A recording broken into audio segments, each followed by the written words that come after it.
नमस्कार दोस्तों, good morning. असल परिवार में आप सभी का हार्दिक स्वागत अभिनंदन है। मैं Shivraj Singh Rathore, director Shivangi nursing academy, nursing superintendent RRB Ajmer. आप सभी का हार्दिक स्वागत करता हूं, अभिनंदन करता हूं। चलिएगा शुरुआत करते हैं अपन यहाँ पे इंपॉर्टेंट वापस टॉपिक को, अपन 200 इंपॉर्टेंट सीरीज को।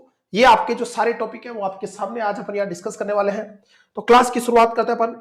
यहाँ पे आप सभी के लिए विशेष ऑफर बेटा, एडमिशन ओपन है एसएन एकेडमी की तरफ से बच्चों, और एसएन आपको दे रहा है रेगुलर बैच का जो शॉर्ट रिवीजन सेशन बेटा, दैट इज द 1099 रुपए में, जिसका नाम रखा rapid revision batch, Mahakumbh batch. तो ये जो क्रैश कोर्स बैच है ये 45 डेज का है बच्चों, और इसमें लगभग 300 से 400 टॉपिक कवर होंगे, सारी सब्जेक्ट नॉन नर्सिंग के साथ। 5000 एमसीक्यू की टेस्ट सीरीज और डेली 3 से 4 घंटे आपको क्लास मिलने वाली है। तो शिवांगी नर्सिंग एकेडमी के प्ले स्टोर से आप ऐप डाउनलोड करें, आप प्ले स्टोर से, और डायरेक्ट स्टोर से ही आप परचेज कर सकते हैं बच्चों। और जानकारी चाहिए तो 8368066000 पे कॉन्टेक्ट करें। इसके अलावा जो बच्चे आने वाले नोट सेट 9 की तैयारी कर रहे हैं या 10 की तैयारी कर रहे हैं, या जिनको आरआरबी, आलसीएचओ, DSSB, SGPGI, BR staff nurse सबकी तैयारी करनी है, तो ऑनलाइन कोर्स लेने पर आपको नोट्स फ्री मिल रहे हैं बेटा। यहाँ पे मात्र 10,999 में आपको सीधा 4-5 हजार रुपए का फायदा। तो आप 8368066000 पे कॉन्टेक्ट कर सकते हैं और वहां से आप ये पेज परचेज कर सकते हैं। पहला टॉपिक आपके सामने बच्चों, नॉर्मल स्लाइन। कौन सा? Normal saline. तो इसके बारे में अपन जानेंगे। पहला क्वेश्चन आपके सामने आज के सेशन का बच्चों, yes, very important question. A patient receiving normal saline develop tachycardia, crackles in the lung and bounding pulses, what are the complication should be nurse suspected. क्या कॉम्प्लिकेशन सस्पेक्ट करेगी नर्स बेटा, बताइए, अगर ऐसे सिम्टम आ रहे मरीज को आपके को तो। यस, चलेगा, शुरुआत करते हैं अपन पहले क्वेश्चन से। A patient receive normal saline develop tachycardia, crackle in the lung and bounding pulses, what are the complications should be the nurse suspected? That is a case of hypokalemia, fluid volume overload, metabolic acidosis या hypoglycemia. Yes, comment कीजिएगा बच्चों। बहुत बढ़िया जवाब आपके, बिल्कुल बेटा। Patient को क्या हो रहा है, नॉर्मल स्लाइन ले रहा है, उसको टेकिकार्डिया है, क्रैकल्स आ रहे हैं। क्रैकल कब आते हैं? जब फ्लूइड ओवरलोड होता है बेटा। अरे जब फ्लूइड ओवरलोड होता है तब क्रैकल्स आते हैं, और बाउंडिंग पल्स भी हाइपरवोलेमिया को बताती है, तो this indicate fluid volume excess बेटा। और नॉर्मल सलाइन ज्यादा देने से आपको हाइपरवोलेमिया हो सकता है बेटा, फ्लूइड वॉल्यूम एक्सेस हो सकता है, वॉल्यूम ओवरडोज हो सकता है। तो B is the right answer here. अब थोड़ा सा अपन प्रकाश डाल लेते हैं नॉर्मल सलाइन पे। किस पे बच्चों? नॉर्मल सलाइन पे। तो ये रहा आपका बेटा नॉर्मल सलाइन, जिसको अपन शॉर्टली क्या बोलते हैं, एनएस। एनएस का मतलब क्या बेटा? नॉर्मल सलाइन का मतलब है बेटा 0.9% NaCl, यानी 100 ml वाटर में 0.9 ग्राम क्या होता है बच्चों आपका बेटा, क्या होता है? वेरी इंपॉर्टेंट, सोडियम क्लोराइड होता है। सोडियम क्लोराइड दोनों मिक्स आते हैं, सोडियम क्लोराइड जिसको नमक का पानी बोलते हैं। क्लियर है? इस हिसाब से 500 ml में कितना हो गया? लगभग 4.5 ग्राम होता है। और 1 लीटर के अंदर 1000 ml वाटर के अंदर कितना होता है? लगभग 9 ग्राम होता है आपका बेटा, क्या? Sodium chloride. यही NaCl है। क्या पॉइंट? इसकी जो ऑस्मोलिटी है, वेरी इंपॉर्टेंट, इसकी ऑस्मोलिटी है बच्चों, वेरी वेरी इंपॉर्टेंट, कितनी? 308 मिली ऑस्मोल पर लीटर। 308 मिली ऑस्मोल पर लीटर इसकी ऑस्मोलिटी है बच्चों। और 308 है तो उस हिसाब से ये कैसा फ्लूइड है? आइसोटोनिक फ्लूइड है। कैसा फ्लूइड है? आइसोटोनिक फ्लूइड है। आइसोटोनिक फ्लूइड कौन होते हैं? वो फ्लूइड जिनकी ऑस्मोलिटी 245 से 375 मिली ऑस्मोल पर लीटर के बीच में हो, ऐसे फ्लूइड क्या कहलाते हैं? आइसोटोनिक। बताओ ये इसकी रेंज में आ रहा तो ये आइसोटोनिक है कि नहीं है? तो जो ऑस्मोलिटी है एनएस की, वो एनएस की ऑस्मोलिटी कितनी है? 308 मिली ऑस्मोल पर लीटर। क्या पॉइंट? उसमें से आधा क्या है? सोडियम, और आधा क्या है बच्चों? क्लोराइड। क्या पॉइंट? तो सोडियम आधा है, तो सोडियम की ऑस्मोलिटी 154 मिली ऑस्मोल पर लीटर है। क्या पॉइंट? और क्लोराइड भी आधा है, तो क्लोराइड की भी 154 मिली ऑस्मोल पर लीटर है बच्चों। तो ये थोड़ा इंपॉर्टेंट है, ये क्वेश्चन कई बार आ चुका है कि नॉर्मल सलाइन में सोडियम की या क्लोराइड की ऑस्मोलिटी कितनी, और लास्ट नोसेट में ये रिपीट हुआ, तो थोड़ा इंपॉर्टेंट है, ध्यान रखना। तो सोडियम की 154 और क्लोराइड की भी कितनी? 154 है बेटा। हमारे पास में टोटल 308 है बच्चों। क्या पॉइंट? इसके अलावा वेरी इंपॉर्टेंट देखें, और वो फ्लूइड जिनकी ऑस्मोलिटी कितनी है? 245 से 375 के बीच होती है, 245 से लेकर 375 के बीच, वो आइसोटोनिक कहलाते हैं बच्चों। Very important. यूजेस की बात करते हैं अपन बेटा। यूजेस की अगर बात करें अपन यहाँ पे, तो जो नॉर्मल सलाइन है बच्चों, वेरी वेरी इंपॉर्टेंट, ये बेटा वेरी इंपॉर्टेंट, किसी को हाइपोवोलेमिक शॉक या हेमोरेजिक शॉक है तो वहां पे बेस्ट फ्लूइड मारा जाता है। हाइपोवोलेमिक शॉक या किसी को हेमरेजिक शॉक हो रहा है, कर्मापॉन, तो वहां पे सबसे बढ़िया फ्लूइड माना जाता है एक्वा आपका बेटा। क्लियर है? और शॉक वाली कंडीशन में 1 से 2 लीटर देना है। पहले अपन देते थे 2 से 3 लीटर, लेकिन बहुत ज्यादा फ्लूइड देने से डाइल्यूशन एनीमिया होने की रिस्क रहती है, तो 1 से 2 लीटर, एक ही वर्ड में मुझे तो कम से कम 1 लीटर दे बेटा। और कौन सा कैनुला ऑब्टेन करें, तो 16 गोज का कैनुला लगा के, जिसको अपन इमरजेंसी कैनुला बोलते हैं। और जो इमरजेंसी कैनुला होता है हरिवास में, वो कितने गोज का होता है? 16 गोज का, जिसका कलर कौन सा होता है? ग्रे कलर का। तो ग्रे कलर का कैनुला लगा के रैपिडली अपन इन्फ्यूज करते हैं कौन सा? हाइपोवोलेमिक शॉक वाले मरीज को, जहां पे वॉल्यूम डिप्लीशन होता है बॉडी में, शॉक के सिम्टम आते हैं। क्लियर है? एक आता blood transfusion cannula. Blood transfusion cannula का कलर बताओ बेटा। वो होता है बच्चों 18 गोज का, और इसका जो बेटा कलर होता है वो ग्रीन कलर का होता है। ये तो ग्रे हो गया आपका 16 गोज का इमरजेंसी कोला, और ग्रीन कौन सा? 18 गोज वाला। Are you getting my point? अरे समझे कि नहीं समझे?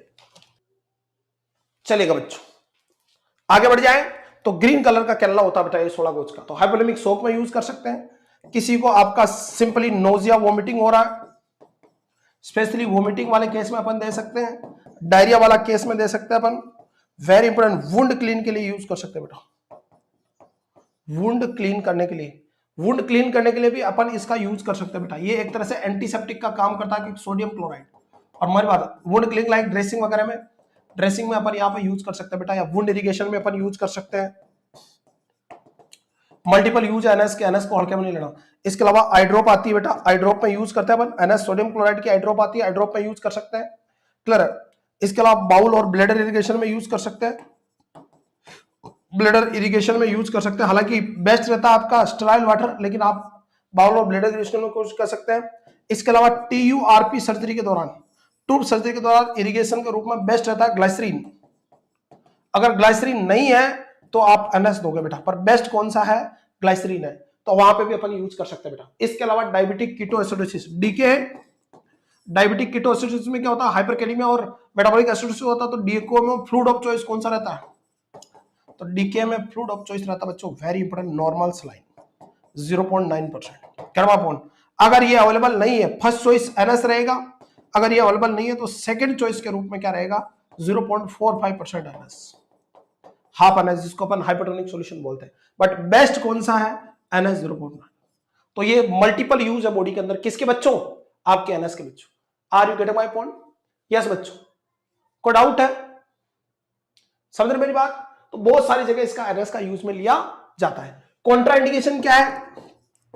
तो कॉन्ट्रा इंडिकेशन अगर बात करें बेटा, वेरी इंपॉर्टेंट, कॉन्ट्रा इंडिकेशन की अगर बात करें तो किसी को बहुत ज्यादा मेटाबॉलिक एसिडोसिस हो, क्योंकि ये एनएसए खुद एसिडोसिस करता है, इसकी पीएच की चर्चा करेंगे, तो वहां अपन कोशिश करते हैं कि थोड़ा दे तो सकते हैं पर लो अमाउंट में दे आप इसको, क्योंकि ये खुद एसिडोसिस कराता है। इसके अलावा अगर अपन यहां बात करें, मरीज को हार्ट फेलियर है, मरीज को हाइपरवोलीमिया है, आपके पेशेंट को हाइपरटेंशन है, तो इसमें सोडियम क्लोराइड है, बीपी को और बढ़ाएगा, तो वहां आपको नहीं देना बच्चों। क्लियर है? किसी को सेरेब्रल ओडिमा है तो वहां इसको नहीं देना है। कर्मापोन साइड इफेक्ट क्या है? साइड इफेक्ट वही मेटाबॉलिक एसिडोसिस है, हार्ट फेलियर है, हाइपोवोलीमिया है, हाइपरटेंशन और सेरेब्रल ओडिमा, इसके साइड इफेक्ट हो सकते हैं। So these are the multiple use of the किसके? एनएस बच्चों। ये रही आपकी एनएस की बोतल बेटा, नॉर्मल सलाइन 0.9% सोडियम क्लोराइड पाया जाता है, जिसमें 9 ग्राम क्या होता है? सोडियम क्लोराइड आपका किसके अंदर? 1000 ml वाटर के अंदर बेटा, जिसमें सोडियम की ऑस्मोलिटी 154 और क्लोराइड की 154 होती है, टोटल 308, और इसकी पीएच 5 से 7 के बीच होती है बेटा। यानी एवरेज मानते हैं, कोई कहता है कि 5.5 है, कोई 6.9 बताता है, पर ये ध्यान रखना एसिडोसिस सॉल्यूशन है, एसिड टाइप का होता है, ज्यादा नहीं देना वरना मेटाबॉलिक एसिडोसिस हो सकता है। Are you getting my point? ये रही आपकी सोडियम क्लोराइड की बोतल। चलेगा। How would the blood volume most accurately estimated the adult? Adult में एक्यूरेट ब्लड वॉल्यूम कौन सी होती है बताइए?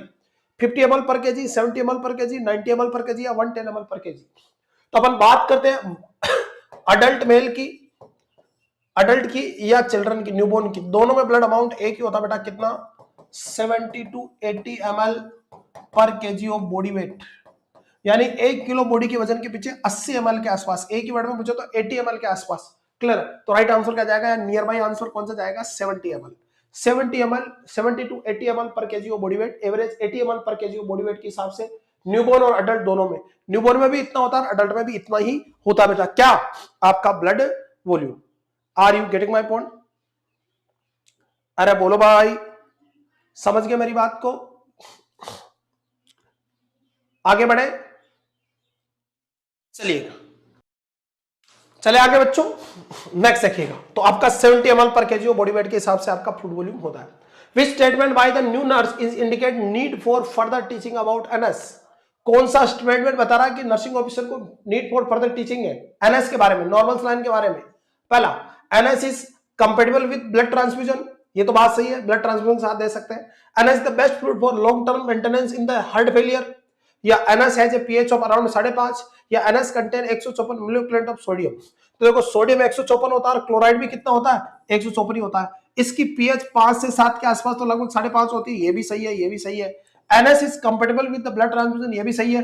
ब्लड ट्रांसफ्यूजन के बाद सबसे पहले क्या रन करता है अपन बेटा, एनएस रन करते हैं आईवी लाइन की पेटेंसी को मेंटेन करने के लिए। पर NS is the best fluid for long term के लिए नहीं है बेटा, हार्ट फेलियर में और हार्ट फेलियर करवाता है, क्योंकि ये फ्लूइड ओवरलोड कराता है एनएस, और हार्ट फेलियर में पहले से फ्लूइड ओवरलोड होता है। तो आपका कौन सा स्टेटमेंट गलत है? बी। आंसर क्या जाएगा? बी, कि मरीज को फर्दर टीचिंग की जरूरत है, सॉरी मतलब new nurse indicated need for, जो नई नर्स को आप एजुकेशन दे रहे हो उसको अगर वो कहे कि हार्ट फेलियर में लंबे समय तक दे सकते हैं तो गलत स्टेटमेंट है, इसको लंबे समय तक नहीं दे सकते। So B is the right answer यार, बहुत बढ़िया जवाब आपके। चलिए नेक्स्ट देखिए, आगे बढ़े। Yes, plasma constitute what percentage of total blood volume? Blood volume कितनी होती है प्लाज्मा में? तो ब्लड के अगर कंपोजिशन की बात करें तो ब्लड के दो पार्ट है बेटा, एक तो होता है प्लाज्मा, और प्लाज्मा होता है टोटल 55%, और प्लाज्मा के अंदर 91% कौन होता है? इस 55% का वाटर होता है बेटा, और पानी रे पानी तेरा रंग कैसा, कोई बात नहीं। इसके अलावा गैसेज होती है, और कौन सा होता है आपका बेटा? वेरी इंपॉर्टेंट, सॉलिड होता है। सॉलिड होता है आपका 60 से 8 ग्राम पर डेल, और इसमें मेन सॉलिड होता है प्लाज्मा प्रोटीन, जिसके अंदर एल्यूमिन, ग्लोबिन और फाइब्रिनोजन आते हैं। गैसेस के अंदर सबसे ज्यादा ब्लड के अंदर गैसेज होती है, 78% आप लेते हैं नाइट्रोजन, फिर 21% होती है ऑक्सीजन, क्लियर, 0.04% आप CO2 लेते हैं और हीलियम लेते हैं। वापस जब छोड़ते हैं तो 74% नाइट्रोजन, 16% ऑक्सीजन और 4% CO2 रह जाती है बच्चों, क्योंकि बॉडी के मेटाबॉलिज्म से आपकी यूज होती है। और 45% क्या होती है? Blood cell.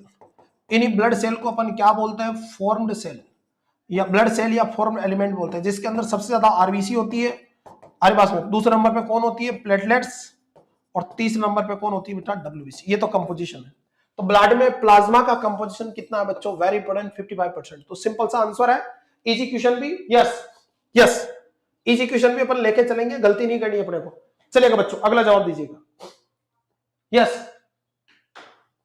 बिल्कुल Anmol, normal saline is contraindicated in which condition? Hypernatraemia, hypovolaemic shock, diabetic ketosis और बर्न। तो यहां पे भी बढ़िया फ्लूइड है, यहां पे भी बर्न में भी देते हैं, बर्न में हालांकि बेस्ट फ्लूइड कौन सा? आरएल, लेकिन यहां पे भी देते हैं, बट हाइपरनेट्रीमिया वाले को नहीं देना, क्योंकि नॉर्मल सलाइन में कौन है? सोडियम क्लोराइड, और सोडियम क्लोराइड है तो तुम और दोगे तो हाइपरनेट्रीमिया और बढ़ेगा। तो हाइपरनेट्रीमिया कंडीशन में आपको एनएस का कॉन्ट्रा इंडिकेशन है बच्चों, तो A is the right answer. Next, what is the osmolality of normal saline? तो अभी पढ़ा नॉर्मल सलाइन की ऑस्मोलिटी कितनी है? 308 मिली ऑस्मोल पर लीटर आती है बच्चों। Prolonged use of normal saline में cause hypokalaemia, hyperchloraemic metabolic acidosis, hypoglycaemia या रेस्पिरेटरी अल्कोसिस। तो लंबे समय तक अगर आप सोडियम क्लोराइड दोगे बेटा तो क्लोराइड इंड्यूस्ड मेटाबॉलिक एसिडोसिस होगा, हाइपरक्लोरामिक मेटाबॉलिक एसिडोसिस बोलते हैं बेटा इसको, हाइपरक्लोरामिक मेटाबॉलिक एसिडोसिस। ज्यादा क्लोराइड देने से क्या होगा? Very important, hyperchloremic metabolic acidosis आपको देखने को मिलेगा। A patient with severe vomiting and diarrhoea is admitted with hypovolemia, which IV fluid would be the nurse prepare first? सबसे पहले कौन सा फ्लूइड देगी? सीवियर डायरिया मरीज को, सीवियर वोमिटिंग एंड डायरिया, तो पहला कौन सा फ्लूइड देंगे बेटा? बताइए। Yes, 5% dextrose in water, RL, 0.9% sodium chloride या 0.45% सोडियम क्लोराइड, बताइए बेस्ट फ्लूइड कौन सा रहेगा? पेशेंट को विद सीवियर वोमिटिंग आया है एंड डायरिया हुआ बेटा, सीवियर वोमिटिंग हो, सुनना मेरी बात, या डायरिया हो बेटा, उस दोनों केस में वोमिटिंग में भी क्या होगा? जीआई सीक्रेशन आपके लॉस होंगे, तो आपका पोटेशियम और सोडियम लॉस होगा, और डायरिया में भी पोटेशियम लॉस होगा। तो वोमिटिंग हो चाहे लोअर जीआईटी की प्रॉब्लम, डायरिया हो, दोनों केस में हाइपोकैलेमिया मेन सिम्टम है बेटा, हाइपोकैलेमिया होगा और साथ में हाइपोनेट्रीमिया होगा। कहना पॉइंट, लेकिन ये कह रहा है कि सबसे पहले क्या चढ़ाओगे, ये नहीं कह रहा है कि केवल वही देना, फर्स्ट क्या दोगे? तो सबसे पहले आपको एनएस ही रन करना है, क्यों? मान लो किसी पेशेंट को कोई कार्डियक कॉम्प्लिकेशन हो या कोई और दिक्कत हो, तो जब तक तय नहीं होना तब तक आपको आरएल नहीं देना फिजिशियन को पूछे बिना, लेकिन एनएस आप लगा सकते हैं अगर हाइपोवोलेमिक, और ये बीपी को भी बढ़ाएगा, अरे ये बीपी को भी क्या करेगा, इंक्रीज करेगा। हालांकि RL is also a good option, पर इसके बाद दे, पहले क्या दे, सोडियम दे बेटा, फर्स्ट फ्लूइड यही देंगे, तो 20 द राइट आंसर। क्लियर बच्चों? अब ये तो क्या तुम नॉर्मल सलाइन का टॉपिक पढ़ रहे हो इसलिए दिमाग से आंसर दे पा रहे हो, अगर यही एग्जाम में आता ना तो कंफ्यूज होकर आरएल करके आते हो। अरे बस नहीं, पर राइट आंसर क्या जाएगा आपका बेटा, राइट आंसर सी जाएगा, कौन सा, नॉर्मल सलाइन जाएगा। Are you get my point? Best is normal saline then RL देंगे आप, गेट माय पॉइंट। और सबने देखो ये गलती करी है, सब आरएल बता रहे, पर सबसे पहले आपको एनएस देना, फर्स्ट देना। ये कह रहा है कि फ्लूइड ऑफ चॉइस नहीं पूछ रहा है, फर्स्ट क्या देना है, तो फर्स्ट क्या देना आपको बच्चों, वेरी इंपॉर्टेंट, आपका क्या देना है, वेरी वेरी वेरी इंपॉर्टेंट, क्या देना आपको, एनएस पहले देना, उसके बाद में दूसरे फ्लूइड आएंगे बेटा। आगे बढ़ जाए, अगला क्वेश्चन आपकी स्क्रीन पे बच्चों। खैर बच्चों आरएल भी दे सकते हैं, पर आरएल बहुत सारे पेशेंट, मान लो अभी हिस्ट्री नहीं है अपने पास, पोटेशियम बढ़ा हुआ कम है, तो उतना सुटेबल नहीं है। क्या पॉइंट? ठीक है बेटा। Next, a post operative patient is prescribe NS at 125 ml per hour, the nurse note the urine output is 20 ml per hour, what action is priority. बहुत बढ़िया क्वेश्चन बच्चों, शानदार क्वेश्चन, और यही नोट सेट का पैटर्न है, ध्यान रखना। A post operative patient is prescribe NS at 125 ml, कोई पोस्ट ऑप पेशेंट है, उसको 125 ml पर आवर से क्या जा रहा है, एनएस जा रहा है। पेशेंट का यूरिन आउटपुट नोट किया तो लास्ट घंटों में आपका 20 ml आ रहा है, यानी यूरिन आउटपुट क्या है, डिक्रीज है। नॉर्मल यूरिन आउटपुट होना चाहिए greater than 30 ml per our, 30 से ऊपर होना चाहिए, यानी ओलिगोयूरिया हो रहा मरीज को, तो क्या increase the IV rate of 150 ml per hour, administer the diuretics, notify the physician document, तो सीधा आंसर बेटा नोटिफाई द फिजिशियन। इसका मतलब किडनी पे लोड है, फ्लूइड ओवरलोड हो सकता है, तो बेस्ट आंसर क्या, नोटिफाई द फिजिशियन। डायरेटिक्स नहीं दे सकती नर्स जब तक डॉक्टर को नहीं कहेगी, बेवकूफो। क्लियर? और 125 कम होता है क्या, 125 ml पर आवर दे रहे हैं पोस्ट ऑपरेटिव आवर को, और यूरिन आउटपुट 20 आ रहा है, तो ज्यादा दो दोगे तो फ्लूइड ओवरलोड हो जाएगा, इसलिए ये भी गलत स्टेटमेंट है। तो पहले क्या करो, इसका मतलब जो फ्लूइड दे रहे हो बाहर नहीं निकल रहा है, और बाहर नहीं निकल रहा तो नोटिफाई द फिजिशियन। अब हो सकता है कि हेमरेज की वजह से हो, किडनी में प्रॉब्लम हो गई उसकी वजह से, सो बेस्ट आंसर क्या जाएगा, notify the health care provider. A nurse is preparing to administer a medication that is compatible with dextrose. Which IV fluid is appropriate to flush the line? बताइए। Nurse is prepare में administer medication that incompatible with dextrose. एक nurse ऐसी medicine तैयार करी जो dextrose के साथ compatible नहीं है, यानी डेक्सट्रोज के साथ नहीं दे सकते। क्वेश्चन को समझना, इनकम्पेटेबल विद डेक्सट्रोज यानी जिसको डेक्सट्रोज के साथ नहीं दे रहे अपन। Which IV fluid is appropriate to flush the line. अब लाइन को फ्लश किससे करें, तो लाइन को फ्लश करने के लिए आपको सबसे बढ़िया तरीका होता है बेटा नॉर्मल लाइन से करें। सबसे बढ़िया तरीका होता है किसी भी लाइन को फ्लश करने के लिए, इधर घुमाया फालतू का कि डेक्सट्रोज से इनकम्पेटेबल नहीं है, लेकिन ये पूछ रहा है कि आईवी लाइन को किससे फ्लश करना चाहिए, तो बेस्ट सॉल्यूशन कौन सा, एनएस। क्या नाम आपको। नेक्स्ट क्वेश्चन आपकी स्क्रीन पे बच्चों, चले आगे बढ़िएगा। A patient with diabetic ketoacidosis is receiving NS, which lab value should be nurse monitor most closely. Diabetic ketoacidosis is a very important complication of type first। ये किसका कॉम्प्लिकेशन है, very important, severe complication है किसका, severe and chronic complication है type first diabetes का, जिसमें body में lack of insulin होगा, और इंसुलिन का लैक होने की वजह से बॉडी के अंदर फैट टूटेगी और मेटाबॉलिक एसिडोसिस होगा बेटा। सीवियर हाइपरग्लाइसेमिया होगा और हाइपरकैलेमिया होगा मरीज को। तो कीटोएसिडोसिस में फ्लूइड ऑफ चॉइस कौन सा रहता है, फ्लूइड ऑफ चॉइस रहता है नॉर्मल सलाइन 0.9% वाला। क्लियर बच्चों? अब कह रहा है कि which value should be nurse monitor most closely, serum glucose, serum sodium, serum potassium, serum creatinine, बताइए। तो यहाँ पे राइट आंसर जाएगा बच्चों, वेरी इंपॉर्टेंट, क्या, सीरम सोडियम, क्योंकि एनएस दे रहे हो तो हाइपरनाइट्रीमिया हो सकता है, तो मरीज का सीरम सोडियम आप लेवल चेक करेगा डायबिटिक कीटोएसिडोसिस। अबे कमबख्तो, एनएस दे रहे हैं, वैसे डायबिटिक कीटोएसिडोसिस में डायबिटीज का केस है तो ग्लूकोज मॉनिटर करना है, लेकिन साथ में एनएस दे रहे हो तो एनएस दे रहे हो तो कभी भी हाइपरनाइट्रीमिया हो सकता है ना, इसलिए बेस्ट आंसर क्या जाएगा आपका बेटा, B is the right answer. NS नहीं होता तो ग्लूकोज जाता आपका। क्लियर बच्चों? चलिए नेक्स्ट देखिए, चलिए। A patient with a traumatic brain injury is prescribed NS. The nurse understands this is because NS prevent cerebral edema, maintain isotonicity of avoid fluid shift, lower intracranial pressure या provide free water to the brain। बताइए right answer क्या जाएगा।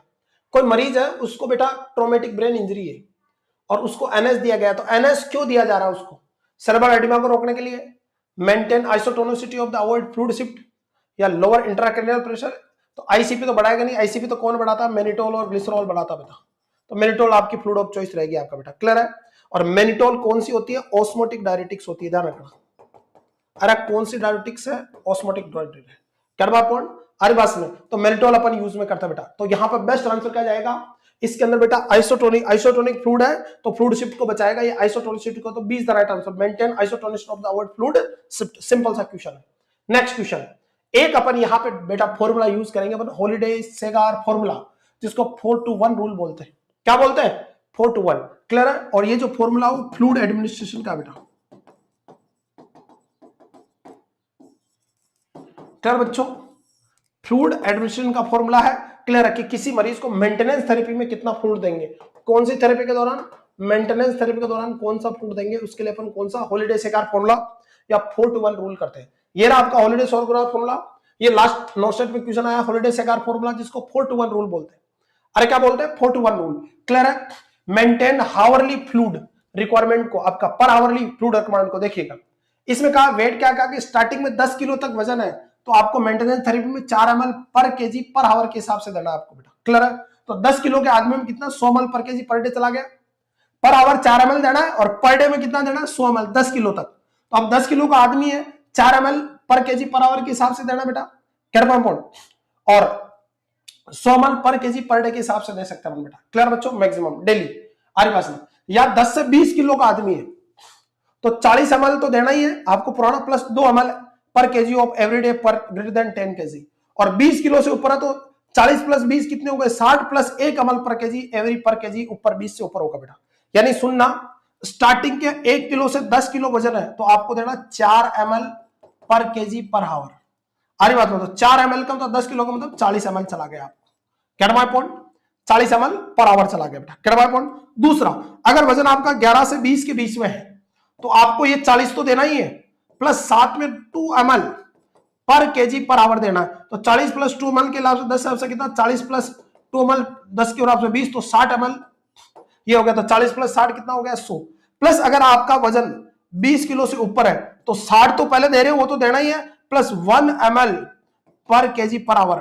तो उस हिसाब से कितना चलेगा 60 प्लस, मान लो 25 किलो का है मरीज, कितने किलो का है आपका 25 किलो का, तो 5 तो टोटल 65 ml जाएगा। तो 1 घंटे में 65 ml फूड जाएगा। इस हिसाब से अपन हॉलिडे सेगार फॉर्मूला यूज करते हैं। क्लियर है? तो आपका अगर हावरली देखना तो 4 ml per KG per hour या 40 ml plus 2 ml per KG of everyday पर केजी इंटू 10 ग्राम किलो से, या 60 ml पर केजी के हिसाब से बच्चों। इस हिसाब से अपन कैलकुलेशन निकालते हैं बच्चों।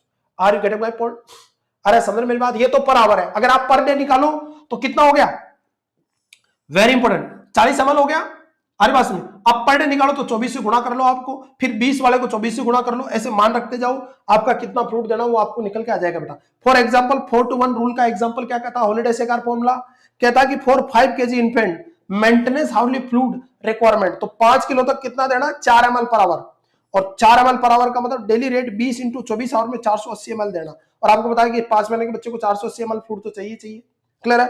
15 किलो का बच्चा है, कितना, 15 किलो का बच्चा है, तो मेंटेनेंस हावरली फ्लूइड कितना दोगे आप, तो 15 किलो में क्या स्टार्टिंग के 1 से 10 किलो तक कितना दोगे आपका 4 इंटू वजन तो 40 ml पर हावर, और 24 घंटे में आप गुणा करोगे कितना होगा 400 800 और आपका कितना 16, तो लगभग 960 ml तो ये दोगे। क्लियर है? प्लस 5 ml ऊपर से, तो 5 ml में 40 तो वो प्लस 20 60, अरे बात 60 56 300 ml अलग से दोगे आप। तो 4 इंटू 10 बराबर 40 बराबर 2 इंटू 5 बराबर 10 ml ये हो गया, total 40 plus 10 50 ml per our, और 24 घंटों में कितना चला गया 1200 ml per day. Karma point? तो इस हिसाब से तुम फ्रूट दे सकते हो बेटा। क्लियर है? अगले 5 किलो वजन के ऊपर कितना जाएगा आपका 5 इंटू, देखो 40 तो वो जा रहा है आपका, 40 जो जा ही रहा है, प्लस 2 के हिसाब से तो 10 और जाएगा तो 50 ml जाएगा। 50 को तुम कितना 24 से गुणा करके देख लो आप बेटा, तो टोटल 1200 ml के आसपास फ्रूट जाएगा। कर्मा पॉइंट? 1200 ml फ्रूट जाएगा डेली आपका। क्लियर है? तो इस हिसाब से तुम हॉलिडे सेगार फॉर्मूला यूज कर सकते हो। अब थोड़ा कॉम्प्लिकेटेड लग रहा है तो सिंपली बता देता हूं, एक तो होता है ml पर केजी हावर के हिसाब से, और एक पर डे के हिसाब से। जो फाइनल वैल्यू आती है वो इनक्लूड करते हैं 24 घंटे में। देखिएगा, अगर बच्चे का वजन 1 से 10 किलो तक है तो आपको 4 ml per KG per hour, या 24 घंटे में अगर दे रहे हो तो 4 ml per KG per hour के हिसाब से 10 किलो के बच्चे के वजन का कितना हो गया 40 ml, और 24 से गुणा कर लो तो कितना जाएगा, कितना जाएगा आपका 24 से गुणा करो 40 को, जो 960 आएगा वही आपका राइट आंसर जाएगा। अगर वो नहीं है, अगर वजन का वजन 15 किलो है तो स्टार्टिंग में 1 से 10 किलो तक तो अपन कितना देंगे 4 ml per KG per hour के हिसाब से। अब अगला जो 5 किलो है उसमें 40 ml तो ऐड करेंगे, प्लस आपको 2 ml per KG per hour के हिसाब से एक्स्ट्रा देना है। तो कितना हो गया, 40 तो पहले था और 2 ml के हिसाब से 5 किलो हो रहा है तो 10 ml हो गया, तो 50 ml और 24 घंटे में कितना जाएगा, 1200 ml। क्लियर। फिर इस ऊपर वाले को नहीं जोड़ना, जो वैल्यू लास्ट में जिससे कैलकुलेट कर रहे हैं उसी से अपन जोड़ेंगे। और मान लो 20 से ऊपर है तो 40, 10 तक 40 है और 20 तक 20 है तो 40 और 20 कितने हो गए, 60, तो 60 यहाँ रख दिया।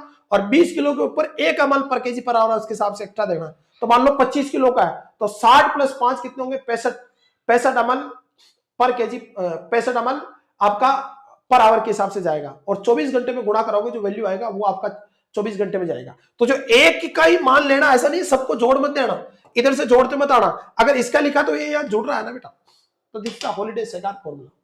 Are you getting my point? अरे कंफ्यूज तो नहीं हो रहे हैं? वापस देख लो, एक बार और समझा देता हूं। हॉलिडे-सेगार फॉर्मूला में आप ध्यान रखना, केवल और केवल अपन एक ही वैल्यू को लेते हैं। अगर मान लो 10 किलो से वजन कम है तो अपन केवल यही फॉर्मूला यूज करेंगे। समझ मेरी बात? फॉर एग्जांपल अगर 10 किलो से कम है तो अगर अपन क्या करेंगे बच्चों, यहां पे थोड़ा वैल्यू गलत लिख रखा है, 1000 ml है बेटा, ये 100 ml नहीं है, ध्यान रखना। तो 10 किलो से कम है, मान लो उसका वजन 10 किलो है तो 4 ml per KG per hour, तो 10 × 4 कितना जाएगा, 4 ml, 40 ml पर आवर के हिसाब से। और 24 घंटे में आप गुणा करोगे तो 1000 ml जाएगा हमारे पास में पर डे के हिसाब से। करवा पॉइंट सदर मेरी बात को।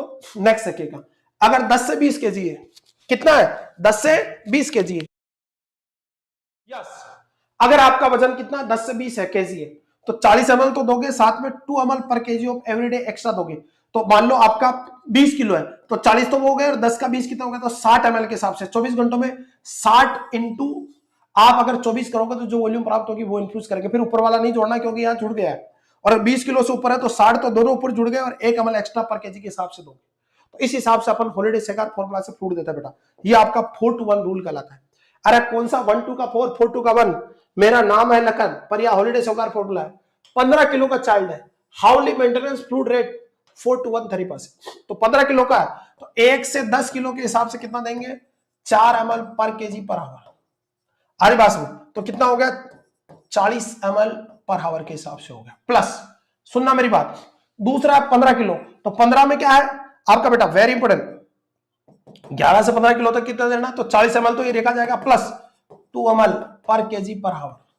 तो 40 प्लस 5 किलो एक्स्ट्रा है तो 5 दूनी 40 प्लस 10, तो टोटल कितना हो गया, 50 ml पर आवर के हिसाब से। तो राइट आंसर का जाएगा 50 ml पर आवर के हिसाब से आपका जाएगा बच्चों। और अगर 24 घंटे में पूछे तो आपका बेटा 24 से गुणा कर लो, 50 × 24 कितना, 1200 ml जाएगा। ऐसे भी देख लेना, अगर पर डे पूछे तो आपको क्या देना है, आपको 1200 ml जाएगा, और पर आवर पूछे तो 50 ml हो गया, राइट आंसर जाएगा। तो आपका राइट आंसर क्या जाएगा, सी इज द राइट आंसर बेटा।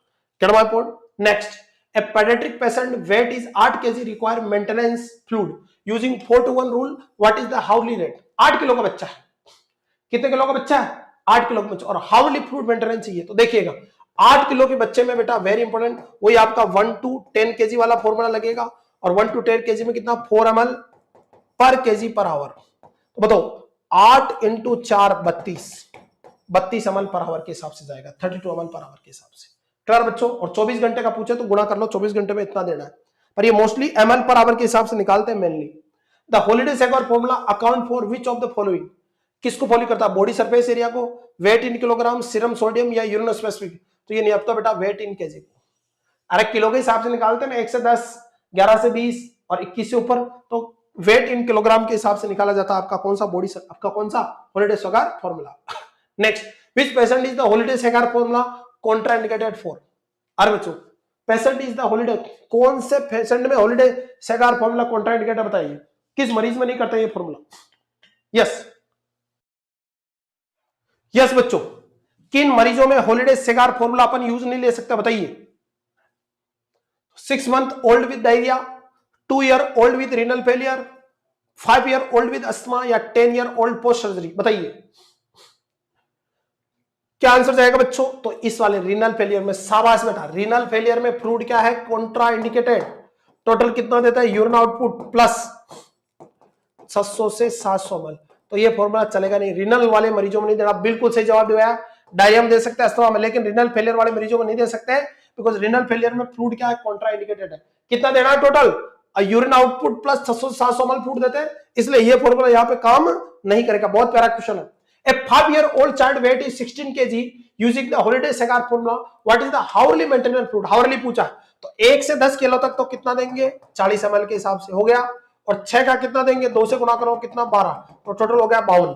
अब नियर बाय 52 नहीं है, तो आंसर क्या जाएगा, 54, 54, तो राइट आंसर जाएगा डी, 54 ml पर हावर के हिसाब से। बेटा क्लियर है? ऐसा नहीं कि बिल्कुल तुम 44 मत कर देना, मैंने क्वेश्चन इसलिए पुट किया कि तुम कम कर दो, भले 2 ml ज्यादा दे दो पर कम नहीं करना, तो राइट आंसर जाएगा डी। नेक्स्ट देखिएगा, तो ये कहानी में बेटा किसके बारे में, हॉलिडे सेगार फॉर्मूला के बारे में। नेक्स्ट बात करते हैं आरएल के बारे में। बेटा नेक्स्ट क्वेश्चन आपके बारे में, रिंगर लैक्टेट। आरएल क्या बच्चों, very important question, what is the RL? Yes, Ringer lactate, जिसको हार्टमैन सॉल्यूशन बोलते हैं, कमेंट कीजिएगा बच्चों। Yes, what is the primary indication of administration of Ringer lactate? Hypernatremia, fluid registration in the burn और hypovolemia, severe metabolic alkalosis, या heart failure with pulmonary oedema. तो बताइए बेटा, हार्ट फेलियर में तो अपन फ्लूइड देते ही नहीं है, ये तो गया आंसर। ये खुद मेटाबॉलिक एल्कोलोसिस करती है, तो वहां पे भी नहीं देते अपन इसको। हाइपरनेट्रीमिया में इसका कोई रोल नहीं है, तो बेस्ट क्या, फ्लूइड रेजिस्ट्रेशन इन बर्न और हाइपोलीमिया। बर्न और हाइपोलीमिया के केस में फ्लूइड ऑफ चॉइस माना जाता है कौन बेटा, very important, B is the right answer. Are you getting my point? ये रही आपकी आरएल बच्चों, ये रही आपकी आरएल। अगर रिंगर लैक्टेट, जिसको अपन हार्टमैन सॉल्यूशन बोलते हैं, आरएल 100 ml के अंदर क्या आता है, सोडियम आपका लैक्टेट आता है बेटा, सोडियम लैक्टेट होगा 0.32 ग्राम, सोडियम क्लोराइड होगा 0.7 ग्राम, पोटेशियम क्लोराइड 0.40 ग्राम, कैल्शियम क्लोराइड आपका 0.0027 ग्राम, और वाटर फॉर इंजेक्शन होगा बेटा। क्लियर है? इसके अंदर इंग्रेडिएंट ये सारे के सारे बच्चों आपका, और इसकी जो टोटल एवरेज ऑस्मोलिटी आती है वो 278 मिली ऑस्मोल पर लीटर आती है। इस हिसाब से ये आइसोटोनिक सॉल्यूशन है। अरे कौन सा आइसोटोनिक है? इसमें ध्यान रखना, सोडियम भी है, पोटेशियम भी है, क्लोराइड भी है, कैल्शियम भी है, ध्यान रखना, और सिट्रेट भी है, सारे हैं। क्लियर बच्चों? तो लैक्टिक एसिड बन रहा है यहाँ पे, इक्विवेलेंट टू सोडियम लैक्टेट हो गया बेटा आपका। इसके अलावा और क्या है, और क्या आपका, ये देखिएगा सोडियम क्लोराइड है यहाँ पे, कैल्शियम क्लोराइड होता है आपका बेटा, पोटेशियम क्लोराइड होता है, तो कैल्शियम, सोडियम, पोटेशियम, लैक्टेट सब कुछ है इसके अंदर। किसके अंदर बेटा? क्लियर, बैलेंस सॉल्यूशन होता है, जिसकी ऑस्मोलिटी 278 मिली ऑस्मोल पर लीटर के आसपास। कुछ बुकों में 273 भी दी है, कंपनी रिग्रेंट, कुछ थोड़ा ऊपर नीचे होता है, वैसे इसका 274 से 278 के बीच होती है ऑस्मोलिटी, ध्यान रखना इस बात। क्लियर है? आरएल के बारे में अगर बात करें, अब देखिएगा इसके बारे में थोड़ा और जान लेते हैं आरएल के बारे में, जिसको अपन रिंगर लैक्टेट बोलते हैं बच्चों। क्या बोलते हैं प्यारो? Ringer lactate. इसी को अपन बोलते हैं हार्टमैन सॉल्यूशन। अरे क्या बोलते हैं प्यारे बच्चों? Hartmann solution. Get my point? कि मैं अकेला ही शामिल नहीं हूं इस गुनाह में, कि मैं अकेला ही शामिल नहीं हूं इस गुनाह में। नजरें मिली थी तब बत्ती सी तुमने भी दिखाई थी। तो प्यार वाला मौसम चल रहा है, तो खो मत जाना, अभी पढ़ाई करना, अभी अपना पीक टाइम चल रहा है एग्जाम का। क्लियर है? तो रिंगर लैक्टेट, जिसको अपन हार्टमैन सॉल्यूशन बोलते हैं बेटा। आरएल जो है बच्चों, वेरी इंपॉर्टेंट, आरएल जो है जिसकी ऑस्मोलिटी लगभग 278 मिली ऑस्मोल पर लीटर मानी जाती है। कई जगह 276 दे रखी है, 74 दे रखी है, अलग अलग एवरेज बता रहा हूं मैं आपको। तो 278 मिली ऑस्मोल पर मानी जाती है। इसके अंदर सोडियम होता है, इसके अंदर पोटेशियम होता है, इसके अंदर क्लोराइड है, इसमें कैल्शियम है, इसमें लैक्टेट है बेटा, सब कुछ है, ध्यान रखना, सब कुछ पाया जाता है। Gate my point? सब कुछ है इसके अंदर। क्लियर बच्चों? ये जो लैक्टेट पाया जाता है इसमें, ये जब बॉडी में इन्फ्यूजन किया जाता है, बॉडी में इन्फ्यूज किया जाता है, तो वो इस लैक्टेट को लिवर किस में बदलता है बेटा? बाइकार्बोनेट में कन्वर्ट करता है। अरे बात, इसलिए एक्सेसिव आरएल देने से, आरएल देने से आपको क्या हो सकता है? Metabolic alkalosis. अरे क्या हो सकता है? मेटाबॉलिक एल्कोलोसिस, ज्यादा आरएल देने से। क्या नाम है? वैसे इसकी पीएच एसिडिक होती है, स्लाइटली एसिडिक। स्लाइडिक एसिड मतलब 6.5 से लेके 6.9 के आसपास, यानी स्लाइटली एसिडिक है, 6.5 से 6.9 तक रहेगी। एसिडिक सॉल्यूशन है, लेकिन बॉडी में जाने के बाद ये लैक्टेट लिवर के द्वारा किस में कन्वर्ट करता है? बाइकार्बोनेट में। तो एक्सेसिव आरएल देने से क्या हो सकता है? Metabolic alkalosis. पर अगर लीवर फेल हो, लीवर फेल हो, तो ये ध्यान रखना, लैक्टिक एसिड बेटा बाइकार्बोनेट नहीं बदलेगा, तो मरीज को लिवर फेलियर के केस में मेटाबॉलिक एसिडोसिस हो सकता है। ये थोड़ा ध्यान रखना, नहीं समझे? एक नया कंसेप्ट सुन लो, वेरी इंपॉर्टेंट। वैसे ये कैसा एसिडिक सॉल्यूशन है, जैसे बॉडी में एसिडिक सॉल्यूशन जाएगा तो लिवर इस लैक्टिक एसिड को, लैक्टेट को किस में बदलेगा? बाइकार्बोनेट में, इसलिए मेटाबॉलिक एल्कोलोसिस होगा। समझ मेरी बात? लेकिन अगर किसी का लिवर फेल हो तो लैक्टेट किसमें? बाइकार्बोनेट नहीं बनेगा, तो एसिडोसिस बढ़ेगा, तो मेटाबॉलिक एसिडोसिस हो सकता है लिवर फेलियर में। बाकी सब केस में क्या होगा? ज्यादा इन्फ्यूजन से मेटाबॉलिक एल्कोलोसिस होगा। यूजेस की अगर बात कर ले अपन आरएल की, यूजेस की अगर बात करें तो आई को इरिगेशन करने में काम में लिया जाता है ये।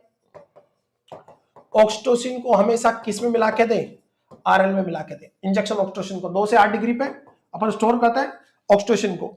तो ऑक्सीटोसिन का एंटीडोट बता दो। एंटीडोट जो होता है ऑक्सीटोसिन का दैट इज द अस्टोसिबेन। क्लियर है, WHO के बेस्ट ड्रग है अकॉर्डिंग टू डिलीवरी के लिए आरिवास में, और पोस्टमार्टम हेमरेज को रोकने के लिए ऑक्सीटोसिन।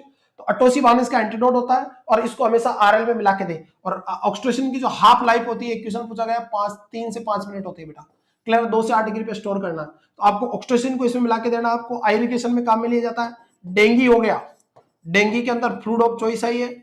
इसके अलावा बर्न वाले मरीजों में फ्लूइड ऑफ चॉइस है बच्चों। आपका डायरिया वाले मरीजों में फ्लूइड ऑफ चॉइस माना जाता है कौन सा आपका बेटा वेरी वेरी इंपॉर्टेंट, कौन सा आपका आरएल। कैडमा पॉइंट बहुत सारी जगह यूज में लिया जाता है। और बताइए कहां यूज होगा बेटा, किसी को मेटाबॉलिक एसिडोसिस है तो वहां पे अपन इस फ्लूइड को देते हैं जिससे आपकी पीएच मेंटेन रहे, पर ज्यादा नहीं देना है। कोई डाउट है? यस, चले आगे बेटा। तो इस बात को थोड़ा सा ध्यान रखना, आपको सब कुछ याद है बेटा, मुझे सब पता है आपको। You are a genius boys. Get my point? अरे समझे कि नहीं समझे बच्चों? कोई डाउट है बच्चों? तो इन सब केस में डायरिया, वोमिटिंग, फ्लूइड डेफिसिट है आपकी बॉडी में तो वहां पे यूज करते हैं बेटा, पर इन 3-4 में फ्लूइड ऑफ चॉइस माना जाता है। क्लियर? साइड इफेक्ट क्या हो सकते हैं आरएल के? तो आरएल के साइड इफेक्ट में मरीज को हाइपरकैलेमिया हो सकता है, बिकॉज पोटेशियम ज्यादा बच्चों मरीज में। हाइपरकैलेमिया हो सकता है, मेटाबॉलिक एल्कोलोसिस हो सकता है ज्यादा देने से, तो क्वेश्चनली यूज करें क्योंकि लैक्टेट किस में बाइकार्बोनेट बदलेगा, और पोटेशियम बढ़ सकता है, इवन हाइपरकैल्सीमिया हो सकता है। क्लियर बच्चों? हाइपरकैल्सीमिया भी कर सकता है, तो थोड़ा क्वेश्चनली यूज करें आप बेटा। क्लियर है? Get point? इसके अलावा फ्लूइड ओवरलोड कर सकता है ये। Get point?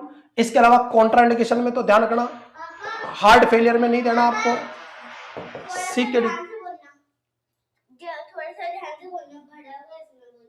Yes, thank you, love you बेटा। चलो जाओ, पढ़ा दूं मैं, स्कूल चले जाओ आप, है ना? चलेगा। तो हार्ट फेलियर हो गया, कॉन्ट्राइंडिकेटेड है किस केस में?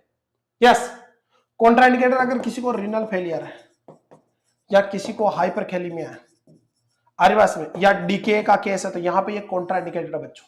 कैडमा पॉइंट? किसी को कार्डियक प्रॉब्लम है तो वहां पे भी कॉन्ट्राइंडिकेटेड है कौन? RL. Are you getting my point? तो ये बात हुई किसके बारे में? आरएल के बारे में सुपरफिशियली अपन ने बात करी। अब क्वेश्चन डिस्कस करते हैं। Which electrolyte is not present in lactate? बताइए, लैक्टेट में कौन सा एंजाइम? पोटेशियम होता है, कैल्शियम होता है, सोडियम होता है, लेकिन मैग्नीशियम नहीं होता। तो C is the right answer. Yes, चलिएगा। यस शिवांगी, चलेगा बच्चों, यहां तक कोई डाउट है? Yes, a patient with liver failure is prescribed RL. What complication should be nurse monitor for? देखो ये क्वेश्चन बता दिया, अब आंसर दोगे। यस, लीवर फेलियर का मरीज है और उसको तुमने क्या दिया? आरएल। तो सुनना, आरएल तुमने दिया, आरएल में क्या है? लैक्टेट है बेटा। लैक्टेट को लीवर किस में बदलता है? और बताओ आरएल की पीएच क्या? एसिडिक है। आरएल एसिडिक होती है, लेकिन बॉडी में जाने के बाद लैक्टेट किस में बदलता है? बाइकार्बोनेट में। अब अगर आपका लीवर फेलियर है तो लैक्टेट बाइकार्बोनेट नहीं बढ़ेगा, लैक्टिक एसिड बढ़ेगा, और बढ़ेगा तो एसिडिक होगी, तो मरीज को मेटाबॉलिक एसिडोसिस होगा। कैडमा पॉइंट? हाइपरकैलेमिया तो होगा ही होगा, लेकिन मेटाबॉलिक एसिडोसिस मेन लीवर फेलियर। क्वेश्चन को पढ़ो, और यही नोटसेट का पैटर्न है। नोटसेट में यही पूछते हैं, तुम सोचते रहते हो यार हाइपरकैलेमिया होगा इसमें तो पोटेशियम है, टक करके आ जाते हो और खुश हो जाते हो, लेकिन क्वेश्चन को पढ़ो। इतनी थ्योरी, जब तक आपको थ्योरी नहीं आएगी आपका सिलेक्शन नहीं होगा। इसलिए कहता हूं थ्योरी का बेस क्लियर है, आप आसानी से सिलेक्शन ले सकते हैं। बाकी कितने टेस्ट दे लो, समझ में कुछ नहीं आना है। Get my point? तो नेक्स्ट आंसर गया आपका बेटा, बहुत बढ़िया क्वेश्चन है। यस, अरे बस नेक्स्ट देखिएगा बच्चों। RL is contraindicated in which condition? RL किस कंडीशन में कॉन्ट्राइंडिकेटेड? बताइए, किस कंडीशन में आपको आरएल नहीं देना है? पहला, हाइपोलेमिक शॉक में, हाइपरकैलेमिया में, डायरिया में देते, डायरिया में तो देते थे, post operative fluid replacement, hyperkalaemia वाले मरीजों को आपको क्या नहीं देना है? आरएल कॉन्ट्राइंडिकेटेड बेटा, सिंपल सा क्वेश्चन है। Next, a trauma patient with metabolic acidosis is receiving RL. Nurse understand this is the appropriate because RL is trauma का मरीज है और उसको मेटाबॉलिक एसिडोसिस, तो आरएल दे रहे हैं। आरएल क्यों अप्रोप्रिएट है? कंटेन बाइकार्बोनेट, बाइकार्बोनेट नहीं होता, कौन होता है? लैक्टेट। बाइकार्बोनेट तो बॉडी में जाके कन्वर्ट होता है। Provide lactate which convert into bicarbonate, बिल्कुल सही है। एसिडोसिस का मरीज है तो इसमें लैक्टेट है जो लिवर के द्वारा किसमें कन्वर्ट होगा? बाइकार्बोनेट। तो राइट आंसर क्या जाएगा? बी।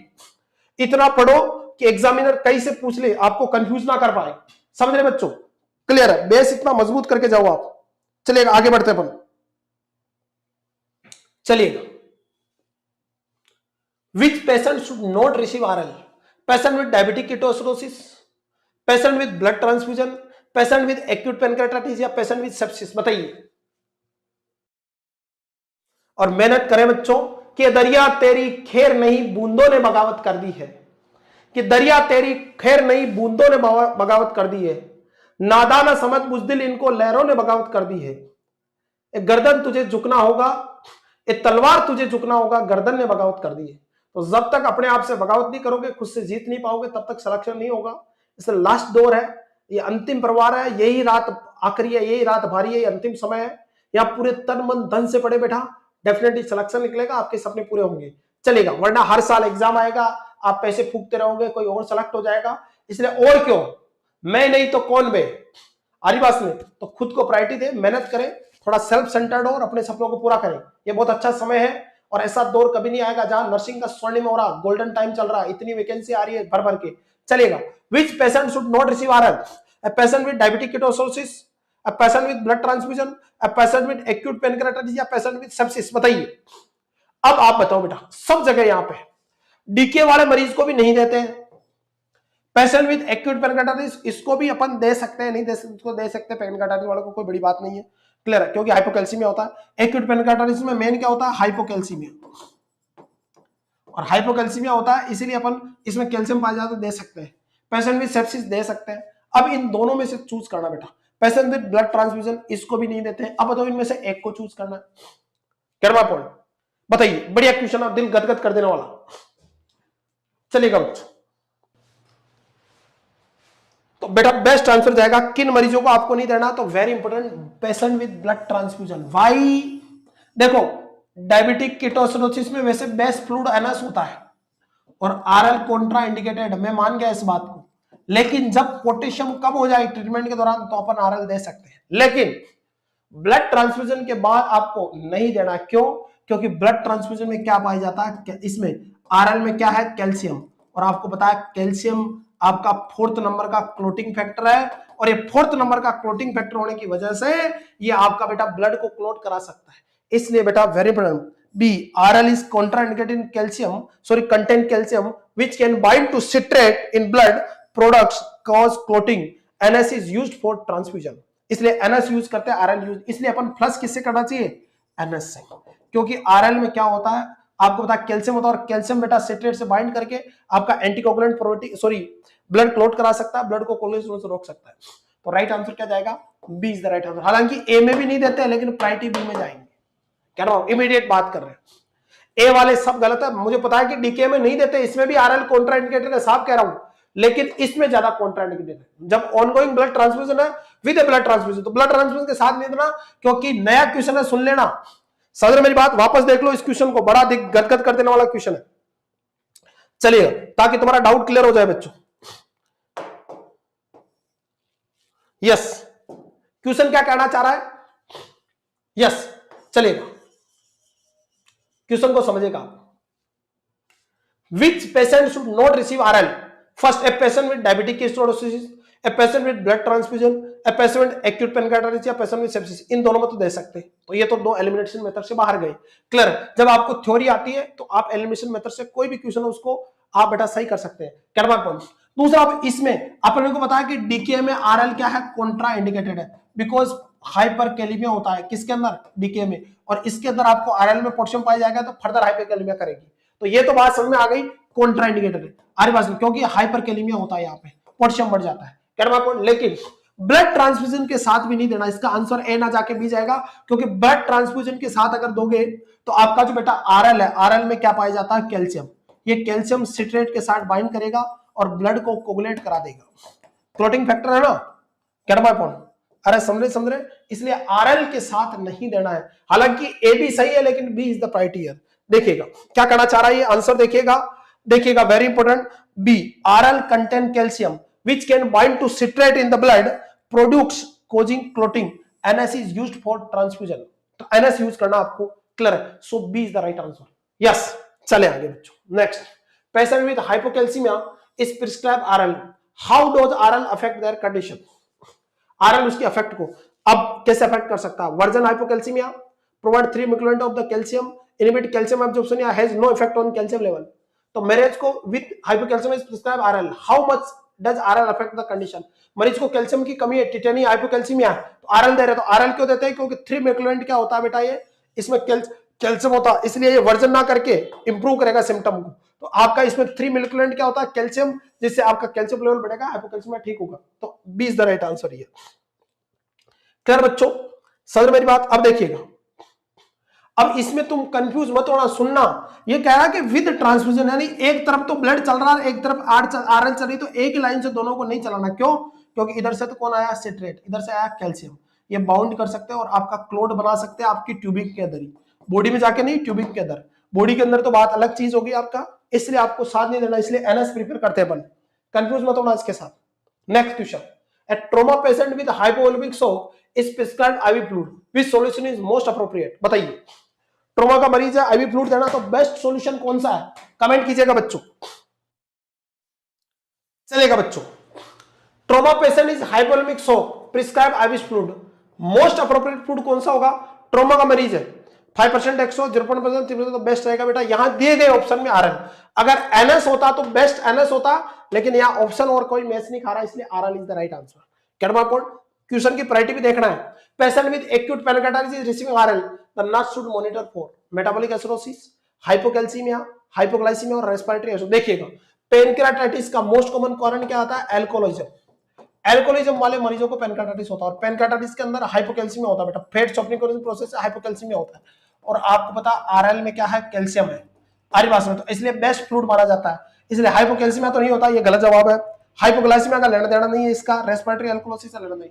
देखिए, अब पैनक्रेटाइटिस होगा बेटा, तो जो आपका जो लैक्टेट है किसके अंदर, आरएल में, वो बेटा वेरी इंपोर्टेंट बाइकार्बोनेट में नहीं बदलेगा लीवर के द्वारा, क्योंकि पैनक्रेटाइटिस कहने का ही आपका बेटा लैक्टेट को बाइकार्बोनेट कन्वर्ट होने से रोकता, जिससे यहाँ पे भी मेटाबॉलिक एसिडोसिस होने का खतरा है।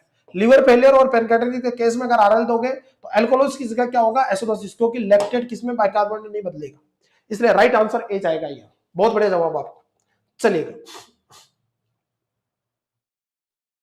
नेक्स्ट क्वेश्चन आपकी स्क्रीन पे बच्चों। नेक्स्ट बात करते हैं डेक्सट्रोज 5%, इसी को अपन बेटा फिजियोलॉजिकल हाइपोटोनिक सलाइन बोलते हैं, हाइपोटोनिक फ्लूइड। वैसे तो ये क्या है, आइसोटोनिक है बच्चों, आरएल भी आइसोटोनिक है, ये भी आइसोटोनिक है, लेकिन बॉडी में जाने के बाद ये आइसोटोनिक। D5W का मतलब क्या बच्चों, 5 ग्राम डेक्सट्रोज इन 100 ml वाटर, इसका मतलब ये है। और 500 ml में कितना होता है, 25 ग्राम, याद रहेगा। और 50 ग्राम है किसके अंदर, 1000 ml के अंदर, इसका मतलब ये होता है बेटा किसका, D5W। क्लियर बच्चों, ये आपका जैसे बॉडी में आप इसको ब्लड में डालोगे तो होता क्या, ब्लड में जाने के बाद इसमें जो ग्लूकोज है उसको तो सेल खा जाती है और वाटर वाटर बच जाता है, इसलिए फिजियोलॉजिकली हाइपोटोनिक है। इसकी वजह से ब्लड की टोन को क्या कर देता है, कम, इसलिए ग्लूकोज खा जाती है सेल, तो पानी पानी बचता है, पानी ज्यादा होगा ब्लड में तो हाइपोटोनिसिटी होगी, इसलिए फिजियोलॉजिकली हाइपोटोनिक फ्लूइड है बेटा। वैसे ही आइसोटोनिक में आता है। इसकी जो ऑस्मोलारिटी है वो लगभग 274 से 276 मिली ऑस्मोल पर लीटर के आसपास है, तो ये भी ऑलमोस्ट आपका आइसोटोनिक टाइप का फ्लूइड है बच्चों। कौन सा, आपका D5W। ये यूज लिया जाता है बहुत सारी जगह, आपका बेटा हाइपोग्लाइसीमिया को ट्रीट करने में यूज में लिया जाता है। क्लियर है, प्रोलॉन्ग स्टारवेशन है तो वहां पे यूज में लिया जाता है, मरीज जब एनपी हो तो वहां लिया जाता है, कोई गैस्ट्रिक सर्जरी हो रही है तो उससे पहले मरीज को अपन ओरली पिलाते हैं D5W, ये आपको बताइए काफी जगह यूज होता है। Which of following the true about D5W, D5W के बारे में क्या स्टेटमेंट ट्रू है? It is isotonic in the blood stream में आइसोटोनिक होता है, it is hypotonic in the blood stream में हाइपोटोनिक होता है बेटा, ध्यान रखना। व्हाई? बिकॉज इसके अंदर जो डेक्सट्रोज के अंदर जो ग्लूकोज है उसको सेल खा जाती है, पानी पानी बचता है, इसकी वजह से आपका हाइपोटोनिसिटी हो जाती है। तो राइट आंसर क्या जाएगा बेटा, B is the right answer. Nurse is caring for a client who has received D5W intravenously for several days. The client develops swelling in the lower extremities. Which of the following is the most likely cause? Hyperglycemia, electrolyte imbalance, fluid retention due to the hypertonic nature of the D5W and infection of the IV fluid. बताइए, very important. Nurse is caring for a client who is receiving D5W intravenously for several days. बहुत दिनों से मरीज को D5W चल रहा है। The client develops swelling and lower extremities. नीचे वाले पैरों में swelling हो रही है। Which of the following is the most likely cause? पहला hyperglycemia, electrolyte imbalance, तीसरा fluid retention due to hypertonicity nature of the D5W, या infection at the IV site। तो बेटा IV तो हाथ में लगी, पैरों में सूजन आ रही, तो उसका कारण क्या है? तो ऐसा IV साइड का इन्फेक्शन मत लिख देना, क्योंकि IV साइड तो एक्सट्रीमिटीज हाथों में या लोअर एक्सट्रीमिटीज में सूजन आ रही है, तो इसका मतलब क्या, फ्लूइड रिटेंशन हो रहा है, किसकी वजह से? Very very important, due to hypotonicity nature of the fluid, क्योंकि अंदर वैसे आइसोटोनिक है ये D5W, लेकिन ब्लड में जाने के बाद उसके ग्लूकोज को कौन खा जाती है? सेल। तो पानी पानी बच जाता है और पानी की वजह से ब्लड वॉल्यूम की टोन कम हो जाती है, हाइपोटोनिसिटी, ऑस्मोलिटी 245 से कम हो जाती है, इसलिए हाइपोटोनिसिटी हो जाती है, इसलिए सी इज द राइट आंसर। क्या नंबर पॉइंट बच्चों? बहुत बढ़िया क्वेश्चन है ये भी, शानदार। Yes, prolonged infusion of D5W में कॉज हाइपरनाइट्रीमिया, हाइपोनाइट्रीमिया, हाइपरकैलेमिया, मेटाबॉलिक एसिडोसिस। बताइए लंबे समय तक D5W दोगे तो क्या होगा? बताइए। तो लंबे समय तक अगर आप बेटा D5W दोगे तो बेटा आपको हाइपोनेट्रीमिया होगा। वाई? यस, बताइए क्यों? क्योंकि D5W हाइपोटोनिक सॉल्यूशन है बेटा, हाइपोटोनिसिटी इन ब्लड, ब्लड में हाइपोटोनिसिटी करेगा। अब ब्लड में वाटर बढ़ेगा बेटा, यानी हाइपरवोलीमिया होगा, और अब ब्लड वॉल्यूम बढ़ेगी, हाइपरवोलीमिया, वाटर बढ़ेगा, तो इसकी वजह से सोडियम क्या हो जाएगा? कम, डाइल्यूशनल हाइपोनेट्रीमिया जिसको अपन बोलते हैं। बढ़िया क्वेश्चन है, बताओ क्वेश्चन कैसे लग रहे हैं? एकदम नए और धोखा निकाल देने वाले क्वेश्चन है कि नहीं नोसेट पैटर्न पे? यस, बताइए, एक बार कमेंट कीजिएगा, कोई चेंज करना तो बता दीजिए। बताइए बच्चों, क्वेश्चन कितना डीप जाके पूछा। D5W कई हाइपरनेट्रीमिया तो करेगा नहीं, हाइपरकैलेमिया का लेना देना नहीं, मेटाबॉलिक एसिडोसिस करेगा नहीं, हाइपोनेट्रीमिया क्यों? क्योंकि वैसे तो आइसोटोनिक फ्लूइड है बेटा, कौन? D5W, लेकिन बॉडी में जाने के बाद हाइपोटोनिसिटी करता है, ब्लड में जाने के बाद, क्योंकि इसमें से जो ग्लूकोज है उसको सेल खा जाती है, पानी बच जाता है तो पानी पतला हो जाता है, ब्लड पतला होगा, ब्लड पतला होगा तो सोडियम फिक्स है, जब भी ब्लड के अंदर पानी बढ़ेगा तो सोडियम क्या हो जाएगा? कम। तो राइट आंसर का जाएगा हाइपोनेट्रीमिया। अरे मजा आया कि नहीं आया? यस बच्चों, नोट सेट के भी फूफाजी है बेटा, इतना पढ़ लोगे क्योंकि इजी तो आप कहीं से भी पढ़ रहे हो, नोट सेट के लिए अलग से क्वेश्चन आपको पढ़ना, ओरल रिहाइड्रेशन सॉल्यूशन, ORS। अरे बस से ORS की बात करते बेटा। यस, डाइल्यूशन हाइपोनेट्रीमिया होगा। Next question, which component of ORS enhance sodium absorption in the intestine? बहुत प्यारा क्वेश्चन बेटा, दिल गदगद कर देने वाला क्वेश्चन, बताइए इसका जवाब, कौन सा कंपोनेंट? यस, और आपको सबसे ज्यादा गुस्सा कब आता? बताइए, आपको सबसे ज्यादा गुस्सा कब आता है? स्पेशली लड़कों को सबसे ज्यादा गुस्सा कब आता है? कि आप ऑटो में बैठो और आपके साथ एक सुंदर सी कन्या चल रही है, उतनी थोड़ी देर के अंदर एक तीसरी लड़की और आ जाए सुंदर सी, और ऑटो वाला भाई कहे कि भाई तू आगे आ जा पीछे वाली सीट से उठ के, तब दुनिया में सबसे ज्यादा गुस्सा आता है। होता ही नहीं होता है? समझ मेरी बात? तो विच component of ORS enhance sodium absorption in the intestine? पहला पोटेशियम, ग्लूकोज, सिट्रेट या क्लोराइड? बहुत बड़े जवाब, बताइए कौन सा ORS के अंदर बेटा कंपोनेंट है जो इंटेस्टाइन से सोडियम एब्जॉर्प्शन को बढ़ाता है? देखो, एक तो ग्लूकोज एब्जॉर्प्शन को कौन बढ़ाता है, एक क्वेश्चन तो ये है, और एक सोडियम एब्जॉर्प्शन को कौन बढ़ाता है? तो सुन लेना मेरी बात, सोडियम को तो बढ़ाता है ग्लूकोज, और ग्लूकोज को बढ़ाता है बेटा वेरी इंपॉर्टेंट सिट्रेट। अब तक ये तो पढ़ा था अपन ने कि ग्लूकोज आपके अंदर ORS के अंदर सोडियम सिट्रेट होता है, सोडियम सिट्रेट ग्लूकोज के एब्जॉर्प्शन को बढ़ाता है, लेकिन सोडियम के एब्जॉर्प्शन को कौन बढ़ाता है? ग्लूकोज। ध्यान रखना इंटेस्टाइन में। क्लियर बच्चों? तो यहां पे कौन आंसर जाएगा? B is the right answer. कोई भी बेवकूफ इसका आंसर नहीं दे पाया। Are you getting my point? So right answer goes to B. Glucose is the right answer. The glucose activate the sodium glucose co-transport system in the gut, inhibit efficient absorption of sodium and water. Sorry, enabling efficient absorption, जिसकी वजह से sodium और water absorption बढ़ेगा। तो glucose sodium को बढ़ाता है, ध्यान रखना, और ग्लूकोज को कौन बढ़ाता है? Sodium citrate. कैडमा पॉइंट सिट्रेट बढ़ाता है, याद रखना बेटा। तो ये रहा आपका ORS। इसके बारे में अपन तुलना कर लेते बेटा। ORS के अंदर अगर बात करें तो एक तो होता है सोडियम क्लोराइड, कितना? 2.6 ग्राम होता बेटा। एक होता बेटा आपका पोटेशियम क्लोराइड जो 1.5 ग्राम होता बेटा। कैडमा पॉइंट। एक होता है सोडियम सिट्रेट, और ये जो सोडियम सिट्रेट है ये होता बेटा 2.9 ग्राम, और ग्लूकोज होता है कितना बच्चों? आपका 13.5 ग्राम। टोटल लगभग 20.5 ग्राम मटेरियल होता है बच्चों। Gate my point? आज बात में तो ये तो इसका कंपोजिशन होगा, एक तो कंपोजिशन से पूछा जाता। अब इसकी ऑस्मोलिटी की बात कर लेते हैं। तो सोडियम जो होता है इसमें 75 मिलीग्राम ऑस्मोलिटी होती है, ग्लूकोज की भी बेटा 75 होती है, क्लोराइड की 65 होती है, आरिबास में पोटेशियम की 20 और सिट्रेट की 10 होती है। तो टोटल जो ऑस्मोलिटी होती है 245 मिली ऑस्मोल पर लीटर। किस में मिलाने पे? 1 लीटर स्टेराइल वाटर में मिलाने पे। ध्यान रखना ऑस्मोलिटी। तो ये भी आइसोटोनिक फ्लूइड है बेटा। आपका कौन सा? ORS भी आइसोटोनिक फ्लूइड है, लेकिन आपका बेटा लो ऑस्मोलर आइसोटोनिक है, यानी बिल्कुल कट ऑफ पॉइंट पे 245 से 375 आइसोटोनिक होते हैं, तो कट ऑफ पॉइंट पे है ये बेटा। क्या my point? Yes, are you getting me बेटा? अबे समझे कि नहीं समझे? तो यहाँ पे ओआरएस के अंदर बच्चों मेरा क्या क्या हो गया, sodium chloride, potassium chloride, sodium citrate और डेक्सट्रोज आपका होता बेटा।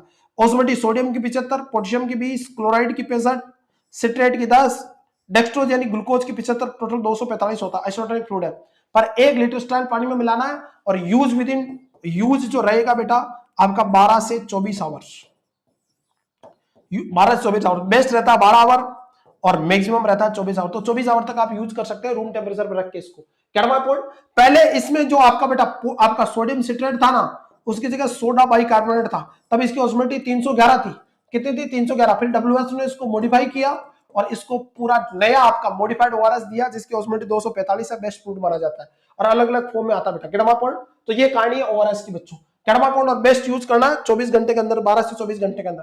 क्या क्या होता है ये बहुत इंपॉर्टेंट है ओआरएस। और ये माइल्ड टू मॉडरेट डायरिया में, माइल्ड टू मॉडरेट डायरिया में या माइल्ड टू मॉडरेट डिहाइड्रेशन में यूज होता है, सीवियर पे नहीं होता है, क्योंकि सीवियर में क्या होती है वोमिटिंग, और वोमिटिंग में इसको दे नहीं सकते।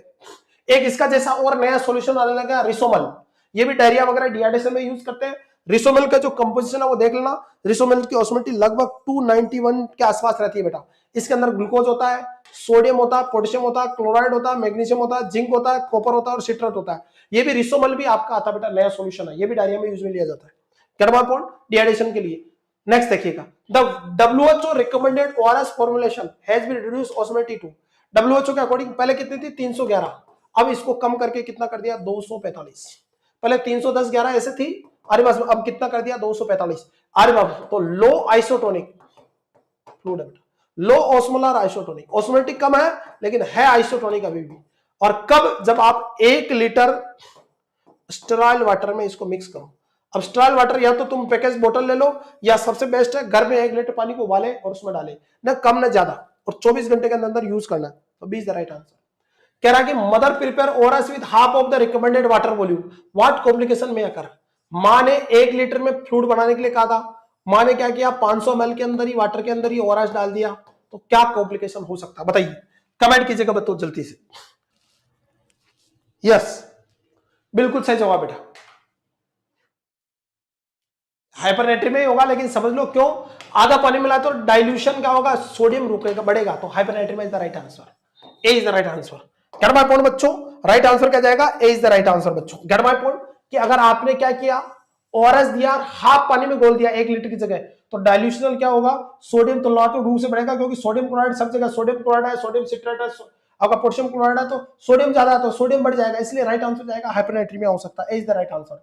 Which patient should not receive ORS, कौन से मरीज को, क्वेश्चन को पढ़ना, छोटी छोटी बातें और सिलेक्शन नोट लिखा है, किसको नहीं होगा, पहला child with mild dehydration from the viral gastroenteritis, कोई मरीज है और उसको वायरल गैस्ट्रोएंटेराइटिस, तो जीआईटी में डायरिया वगैरह तो उसमें तो देते हैं अपन, तो ये तो सही है, ये गलत नहीं है। पहला patient with severe dehydration and shock, मरीज को सीवियर डिहाइड्रेशन और शॉक है। तीसरा adult with cholera and moderate dehydration, तो इसमें भी फ्लूइड ऑफ चॉइस ओआरएस रह सकता है। Breast feeding infant with diarrhoea, breast feeding mother और डायरिया, तो उसमें भी दे सकते हैं, पर किस में नहीं दे सकते, तो राइट आंसर है patient with severe dehydration and shock.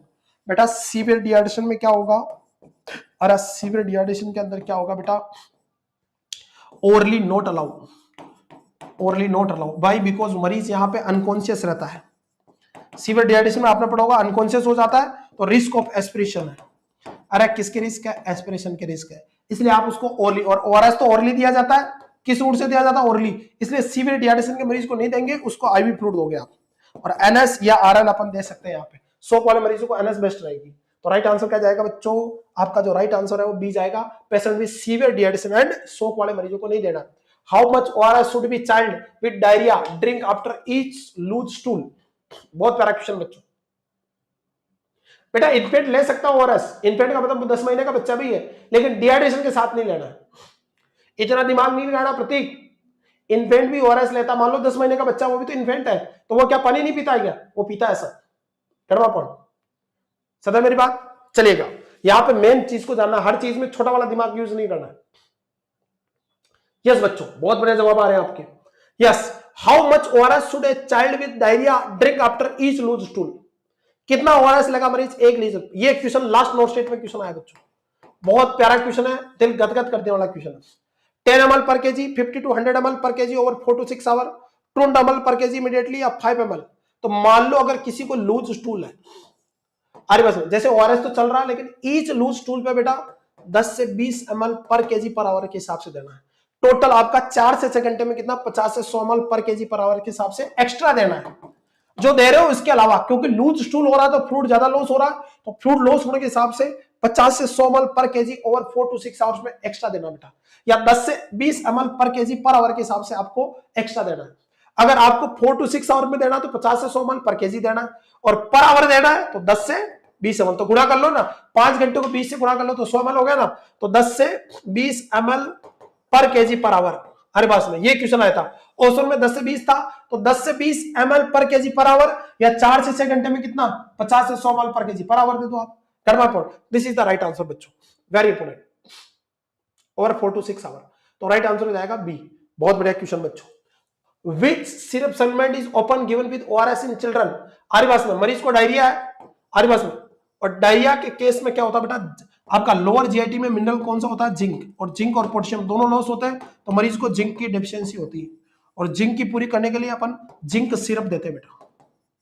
अरे क्या देते हैं, जिंक सिरप। अगर बच्चा 6 महीने से कम है तो उसको अपन देंगे 10 ml per KG per day, यानी 10 ml पर केजी, और अगर 6 मंथ से ज्यादा है तो अपन क्या देंगे 20 ml per KG per day. आरी बात में, यानी 6 महीने से कम है तो 10 ml per KG per day, और 6 महीने से ज्यादा है, बच्चा 6 मंथ से ज्यादा है आपका बता, तो 20 ml per KG per day के हिसाब से अपन एक्स्ट्रा देंगे जिंक बेटा, जिंक। और जिंक बहुत जरूरी है, बिकॉज डायरिया में जिंक का लॉस होता है। जिंक मेंटल ग्रोथ कराती है, मेंटल ग्रोथ कराती है, वाटर एब्जॉर्प्शन को प्रमोट करती है, और फिजिकल ग्रोथ कराती है, इसलिए डायरिया में जिंक की कमी होती है। क्लियर बच्चों, ध्यान रखना। तो इसका मकसद क्या है, ओआरएस के साथ अपन जिंक क्यों देते हैं, zinc supplement often given with ORS to enhance the taste of ORS to reduce diarrhoea duration and severity. तो बेटा जिंक डायरिया की ड्यूरेशन और सीवियरिटी दोनों को कम करता है। अरे बात, क्योंकि वाटर एब्जॉर्ब करा रहा है तो स्टूल पे पानी कम रहेगा तो सीवियरिटी कम होगी ना, तो डायरिया की सीवियरिटी और ड्यूरेशन को कम करता है जिंक। साथ में फिजिकल ग्रोथ कराता है, मेंटल ग्रोथ कराता है, इसलिए अपन डायरिया में क्या देते हैं बच्चों, जिंक देते हैं। कर्मा पॉइंट आरिवास में, और ओआरएस के साथ जिंक दे सकते हैं, तो 20 द राइट आंसर। बढ़िया question. A patient asked the breast feeding should continue during diarrhoea treatment, your response बताइए। Yes, patient asked the breast feeding should be continue during the diarrhoea treatment. कह रहा है कि कोई मरीज को डायरिया है, उसमें ब्रेस्ट फीडिंग कंटिन्यू कर सकता है, तो बिल्कुल बेटा yes, breast feeding along with ORS to maintain the hydration and nutrition, बिल्कुल आप ब्रेस्ट फीडिंग कर सकते हो। ब्रेस्ट फीडिंग कॉन्ट्रा इंडिकेटेड नहीं है, साथ में ओआरएस भी दे सकते हो अगर डायरिया का मरीज है। कहना आपको समझ मेरी बात, तो A is the right answer here. बढ़िया क्वेश्चन बच्चों। Prepare ORS should be discarded in unused within, अगर यूज नहीं हुआ तो प्रिपेयर्ड ओआरएस कितने घंटे में, तो मैक्सिमम 24 घंटे के अंदर आपको डिस्कार्ड कर देना बेटा। सिंपल सा क्वेश्चन है, see the right answer. Nurse is educating a patient about ORS for 2-year-old with acute diarrhea. Which statement is parents indicate understanding? 2 साल का बच्चा एक्यूट डायरिया, एक्यूट डायरिया का मतलब डायरिया का एपिसोड 14 दिन से कम है, और मोस्टली मान के चले कि एक्यूट डायरिया का मेन कारण क्या रहता है, इन्फेक्शन। क्रोनिक डायरिया का मालएब्जॉर्प्शन सिंड्रोम हो सकता है। तो देखिएगा अब वेरी एक्यूट डायरिया का मतलब या तो माइल्ड या मॉडरेट डिहाइड्रेशन हुआ, तो I will offer ORS in small frequent sips even my child vomit, मेरा बच्चा वोमिटिंग कर रहा है तो भी थोड़ा थोड़ा मैं आपको हल्का फुल्का आपको सिप सिप करके ओआरएस दूं। पहला, I will mix the ORS packet with half of the recommended water to make the stronger, गलत है। आधे पानी में नहीं मिलाना, फुल में बनाना, ज्यादा गाढ़ा नहीं देना। आई विल वरना hypernatraemia, I will stop breast feeding until the diarrhoea resolve, diarrhoea में ब्रेस्ट फीडिंग नहीं रोकनी, ये भी गलत स्टेटमेंट है। I will give ORS only if my child become severe dehydration, severe dehydration में ओरल कॉन्ट्राइंडिकेटेड, तो राइट आंसर जाएगा ए। थ्योरी आती है तो आपको मान लो ऑप्शन फंस भी रहा है तो आप उसको निकाल सकते हो, तो A is the best answer. B वाले गलत है बच्चों। I will mix package with half of the ORS, मैं बेवकूफो, हाफ ऑफ द ओआरएस को हाफ करोगे तो हाइपरनेट्री में हो जाएगा ना, तो राइट आंसर क्या जाएगा A. I will offer the ORS small frequent sips even if my child is vomiting, vomiting भी कर रहा है तो एक्यूट डायरिया है तो थोड़ा थोड़ा सिप करके दे दो, बाकी और ऑप्शन कहीं पे भी मैच नहीं खा रहे हैं, इसलिए ए इज द राइट आंसर। अरे बात सुन चलिएगा, नेक्स्ट क्वेश्चन आपकी स्क्रीन पे बच्चों, कमेंट करते रहिएगा। Yes, child with cholera presented with sunken eye and reduced skin turgor, the nurse priority action is, मरीज को कोलेरा का मरीज है बेटा, और कोलेरा वाला जो बेटा वेरी इंपॉर्टेंट विब्रियो कोलोरी, अरे बस कम्युनिकेबल डिजीज है, विब्रियो कोलोरी के द्वारा होता है कोलेरा बेटा। कैडमा पॉइंट, इसी कोलेरा को अपन क्या बोलते हैं बताइए, फादर ऑफ कम्युनिटी हेल्थ बोलते हैं कोलेरा को। अरे बताओ, संकन आई है मतलब आंखें धसी हुई है और स्किन टर्गर रेड्यूस है, लॉस नहीं है, रिड्यूस है, तो एक तरह से बेटा माइल्ड टू मॉडरेट डिहाइड्रेशन है। माइल्ड टू मॉडरेट डिहाइड्रेशन, क्योंकि रिड्यूस हो रहा है, एब्सेंट नहीं है, रिड्यूस हो रहा है और संकर आई है पर नॉट वेरी संकर आई, तो नर्स क्या प्रायोरिटी देगी? Administer antibiotic, begin ORS, start IV fluid या ऑफर प्लेन वाटर। क्लियर? तो उसको अपन बिगिन ओआरएस देंगे बेटा, ओआरएस देंगे बेटा, ओआरएस चालू करेंगे, एंटीबायोटिक भी देंगे, आईवी भी देंगे, ऑफर भी देंगे, लेकिन मॉडरेट टाइप का डिहाइड्रेशन, मॉडरेट डिहाइड्रेशन में अपन ओआरएस दे सकते हैं। यस यस बच्चों, मॉडरेट डिहाइड्रेशन में अपन ओआरएस दे सकते हैं। अगर यहां लिखता कि वेरी संकर आई, क्या लिखता? वेरी संकर आई और loss of skin turgor, reduce नहीं, लॉस ऑफ, छोटी छोटी बातें और सिलेक्शन। तुम पढ़ के तो ये जाते हो क्वेश्चन कि वेरी संकर आई और लॉस ऑफ क्या है? स्किन टर्गर, और तुम आंसर देके आते हो आईवी फ्लूइड दे, लेकिन इसने क्वेश्चन को घुमा दिया, संकर आई है और रिड्यूस हुआ है, लॉस नहीं हुआ, रिड्यूस हुआ, तो माइल्ड टू मॉडरेट, और माइल्ड टू मॉडरेट में अपन क्या दे सकते हैं? ओआरएस। क्या माय पॉइंट? छोटी छोटी बातें और सिलेक्शन। यस, चले आगे। Child with diarrhea has been drinking ORS for 6 hours, but now has oliguria and cool extremities. What action should be nurse take must? और वो 6 घंटे से ORS ले रहा, फिर भी उसकी एक्सट्रीमिटीज क्या है? ठंडी पड़ी हुई है और उसको यूरिन आउटपुट कम है, तो नर्स का क्या रोल है बच्चों? दिमाग से जवाब दीजिएगा, what is the nursing role? Yes, और कई बार दर्द होता ही नहीं होता, अपन सोचते तो कुछ और निकल कुछ और जाता है। कि मैं जैसे घर गया तो 4-5 मेहमान बैठे थे, तो मैंने जाके सबको धोख दी, नमस्कार किया, बाद में पता चला कि वो तो भैंस खरीदने आए हैं। हो जाता ही नहीं हो जाता है? जो अनमेरिड लड़के उनके साथ ऐसा होता रहता है। खैर, घर जाके धोख लगाई, पता चला कि ये तो, तुमने सोचा कि ये शादी मेरी सगाई करने वाले आए, पर बाद में पता चला कि वो तो भैंस खरीदने वाले निकले। तो जिंदगी में कई बार आप क्वेश्चन पढ़ते हो तो क्वेश्चन अजीब सा होता है, आंसर कुछ और ही निकलता है, आपकी उम्मीद से परे। लेकिन हिम्मत नहीं हारनी है, पढ़ेगा तभी जीतेगा इंडिया, और ऐसे में हमेशा साथ देगी बेटा स्टूडेंट का।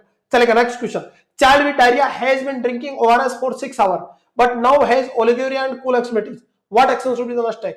Continue ORS and monitor, notify the provider to possible IV fluid, administer the antibiotic या increase, तो आपको notify the patient। 6 घंटे हो गए बेटा, 6 घंटे लंबा टाइम होता है, यूरिन आउटपुट कम हो रहा है, ठंडी हो रही है, तो मरीज को जो ORS दे रहे हो वो फायदेमंद नहीं है, उल्टा ओडिमा हो रहा है, तो आपको नोटिफाई द फिजिशियन और IV फ्लूइड के लिए रिकमेंड करना आपको बेटा। B is the right, doctor को पूछ के। नेक्स्ट बेटा, हाइपोटोनिक सॉल्यूशन। नेक्स्ट बात करते हैं हाइपोटोनिक सॉल्यूशन। हाइपोटोनिक सॉल्यूशन वो सॉल्यूशन होते हैं जिनकी ऑस्मोलिटी बेटा कितने से कम हो? लेस देन 245 मिली ऑस्मोल पर लीटर से कम हो, हाइपोटोनिक सॉल्यूशन कहलाते हैं। हाइपोटोनिक सॉल्यूशन जो है वेरी इंपॉर्टेंट, इसके अंदर आता बेटा 0.45% एनएस, जिसको अपन हाफ एनएस बोलते हैं, और इसकी ऑस्मोलिटी मात्र 154 मिली ऑस्मोल पर लीटर होता है बेटा। क्या पॉइंट? इसमें से आधा सोडियम क्लोराइड है, सोडियम और आधा, सोडियम की हो गई 77 और क्लोराइड की होती है 77, ये भी क्वेश्चन आ चुका है, ध्यान रखना। इसके अलावा 0.33% एनएस, ये भी आपका हाइपोटोनिक है बेटा। 0.225% एनएस, ये सब हाइपोटोनिक सॉल्यूशन है बेटा, ध्यान रखना। और इनकी ऑस्मोलिटी क्या होती है? क्लियर बच्चों? क्लियर। अब अगर आरबीसी को, हाइपोटोनिक मानी पानी ज्यादा और इलेक्ट्रोलाइट्स कम है, आरबीसी कैसी होती है? आइसोटोनिक, क्योंकि ब्लड में रहती है। आरबीसी को अगर हाइपोटोनिक सॉल्यूशन में रखो, किसको? आरबीसी को, तो आरबीसी क्या करेगी? बाहर का पानी एब्जॉर्ब करेगी और स्वेलो हो जाएगी, और स्वेलो होकर ब्रस्ट हो जाएगी, हीमोलाइसिस हो सकता है। इसलिए ज्यादा आपको बेटा वेरी इंपॉर्टेंट, आपको हाइपोटोनिक सॉल्यूशन नहीं देना, वरना आरबीसी टूट जाएगी। इसके अलावा हाइपोटोनिक है तो बेटा ब्लड ब्रेन बैरियर को क्रॉस करके सेरेब्रल एडिमा कर सकता है बॉडी में, इसलिए आरी बात में, इसलिए ज्यादा हाइपोटोनिक सॉल्यूशन यूज नहीं कर सकते। ये 2-3 चीजें ध्यान रखना आप विशेष तौर पे। नेक्स्ट क्वेश्चन आपकी स्क्रीन पे। यस, चलिएगा।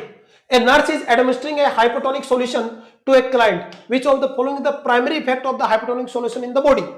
Hypotonic solution का primary effect क्या है? Yes. What is the primary effect of hypotonic? पहला, it increase the extracellular fluid volume. It draw water into the cell from the extracellular space. It increase blood pressure yet decrease the intracellular fluid volume. Yes. चलेगा बच्चों। Hypotonic solution to a client, which is following the primary effect? Extracellular fluid volume को बढ़ाएगा, draw water into the cell from the extracellular space, तो into the cell यानी extracellular cell से cell में पानी को बढ़ा देगा, increase the blood pressure या it decrease the intracellular fluid volume। बताइए, तो बिल्कुल सभी के सही जवाब है, सैल्यूट सभी को। B is the right answer बच्चों, B is the right answer, very important. It draw water into the cell from the extracellular space, यानी आप जैसे ही आपको बेटा बताओ बाहर ये जो आपका हाइपोटोनिक सॉल्यूशन है उसमें पानी ज्यादा है और सेल आइसोटोनिक है, तो बाहर से पानी किसमें जाएगा, सेल में, यानी it draw the water into the cell, cell में भेजेगा किसको, एक्स्ट्रा सेलुलर स्पेस के फ्लूइड। तो B is the right answer. बढ़िया क्वेश्चन है। If nurse is caring for a client receiving hypotonic solution, the nurse monitor the client for which of the following complication? Hypotonic solution दे रहे तो क्या complication होगा, हाइपरनेट्रीमिया तो नहीं होगा, डिहाइड्रेशन नहीं होगा, हाइपोटेंशन एंड सेल रप्चर, तो बिल्कुल बेटा हाइपोटेंशन एंड सेल रप्चर होगा। क्यों, क्योंकि आरबीसी आइसोटोनिक होती है और ये फ्लूइड हाइपोटोनिक है, तो एक्स्ट्रा सेलुलर फ्लूइड किसमें जाएगा, आरबीसी में, आरबीसी स्वेल होगी, हिमोलाइसिस होगा, हिमोलाइसिस की वजह से डिहाइड्रेशन और हाइपोटेंशन हो सकता है। तो C is the right answer किया। बहुत बढ़िया क्वेश्चन, शानदार, जबरदस्त, जिंदाबाद। A patient with diabetic ketoacidosis is at risk for cerebral edema. Which fluid should be avoided? मरीज को सेरेब्रल एडिमा के रिस्क है, तो कौन सा फ्लूइड, तो 0.45% एनएस आपको यूज नहीं करना, बिकॉज ये हाइपोटोनिक फ्लूइड है और ये हाइपोटोनिक फ्लूइड क्या कर सकता है, सेरेब्रल एडिमा, स्वेलिंग कर सकता है, शिफ्टिंग कर सकता है। तो राइट आंसर जाएगा B is the right answer बच्चों। बढ़िया क्वेश्चन, बढ़िया जवाब आपके। Patient is receiving 0.5% NS develop headache, confusion seizure. 0.45% NS ले रहा है, यानी आपका हाफ एनएस ले रहा है और उसको हेडेक और कंफ्यूजन हो गया, तो कौन सा कॉम्प्लिकेशन है बेटा, which complication should be the nurse suspected. बड़ा प्यारा क्वेश्चन है, दिल गदगद कर देने वाला क्वेश्चन, बताइए। हाइपरनेट्रीमिया, हाइपोनेट्रीमिया, हाइपरकैलेमिया या हाइपोग्लाइसीमिया। तो बच्चों अगर हाफ एनएस दे रहे हो तो बॉडी में डाइल्यूशनल क्या होगा, हाइपोनेट्रीमिया, ध्यान रखना। अगर हाफ एनएस दे रहे हो तो सोडियम कम है, सोडियम कम है तो पानी बढ़ेगा, और पानी बढ़ेगा तो क्या हो सकता है, हाइपोनेट्रीमिया हो सकता है। और बताइए क्या हो सकता है, अरे बात, इसकी वजह से आपको कंफ्यूजन आ सकता है सेरेब्रल में, तो राइट आंसर क्या जाएगा, हाइपोनेट्रीमिया। अरे ज्यादा तुम हाफ एनएस दोगे, भले इसमें सोडियम क्लोराइड है लेकिन पानी भी तो ज्यादा है, तो पानी जाने की वजह से सोडियम डाइल्यूशनल हाइपोनेट्रीमिया होगा, क्योंकि सोडियम 135 से 145 मिलीकुलेंट पर लीटर फिक्स है। अरे बात में अगर तुम हाफ एनएस दोगे तो सोडियम कम है, पानी ज्यादा जाएगा, तो डाइल्यूशन हाइपोनेट्रीमिया होगा। कर्मा पॉइंट समझ रहे हो। Conclusion in the classical sign symptom of किसका, आपका बेटा हाइपोनेट्रीमिया का। अरे बात में इसलिए अपन इससे भी निकाल सकते हैं, साइन सिम्टम से भी। नेक्स्ट बात करते हैं अपन बेटा बॉडी फ्लूइड की। अरे किसकी बात करते हैं, क्लियर है। इसके अलावा मैं एक दो चीजें और बताता हूं। एक होता है हाइपरटोनिक सॉल्यूशन, लिख लेना हाइपरटोनिक सॉल्यूशन कौन कौन से होते हैं, मेन लिख लेना बेटा। हाइपरटोनिक सॉल्यूशन कौन सा होता है, तो हाइपरटोनिक सॉल्यूशन होता है बेटा वेरी वेरी इंपॉर्टेंट, जिसकी ऑस्मोलिटी कितने से ज्यादा हो, जिन फ्लूइड की ऑस्मोलिटी 375 मिली ऑस्मोल पर लीटर से ज्यादा हो, उन्हें हाइपरटोनिक सॉल्यूशन बोलते हैं। इसका एग्जांपल है बेटा D10%, D25%, D50% dextrose, D5 से ऊपर वाले सब इसके अंदर आ रहे हैं बेटा। इसके अलावा NS 3% NS हो गया, DNS हो गया। DNS का मतलब dextrose 5% plus normal saline 0.9%, DNS भी इसके अंदर आएगा बेटा। इसके अलावा बहुत फेमस फ्लूइड आपका मेनिटोल वगैरह सब इसमें आते हैं बेटा, क्लियर है। NS 3% बेटा वुंड ट्रेसिंग में काम में ली जाती है, वुंड ड्रेसिंग में और वुंड केयर में काम में ली जाती है, हाइपरनेट्रिमिक सॉल्यूशन होता है बेटा, क्लियर है। डीएनएस मेंटेनेंस थेरेपी में देते हैं। D10% हाइपोग्लाइसीमिया में बेस्ट फ्लूइड माना जाता है, हाइपोग्लाइसीमिया में सबसे बेस्ट फ्लूइड D10% है। और किसी को ग्लूकोज इंसुलिन ड्रिप देनी है तो अपन दे सकते हैं D50% अडल्ट में, और बच्चों में D25 पर देते हैं।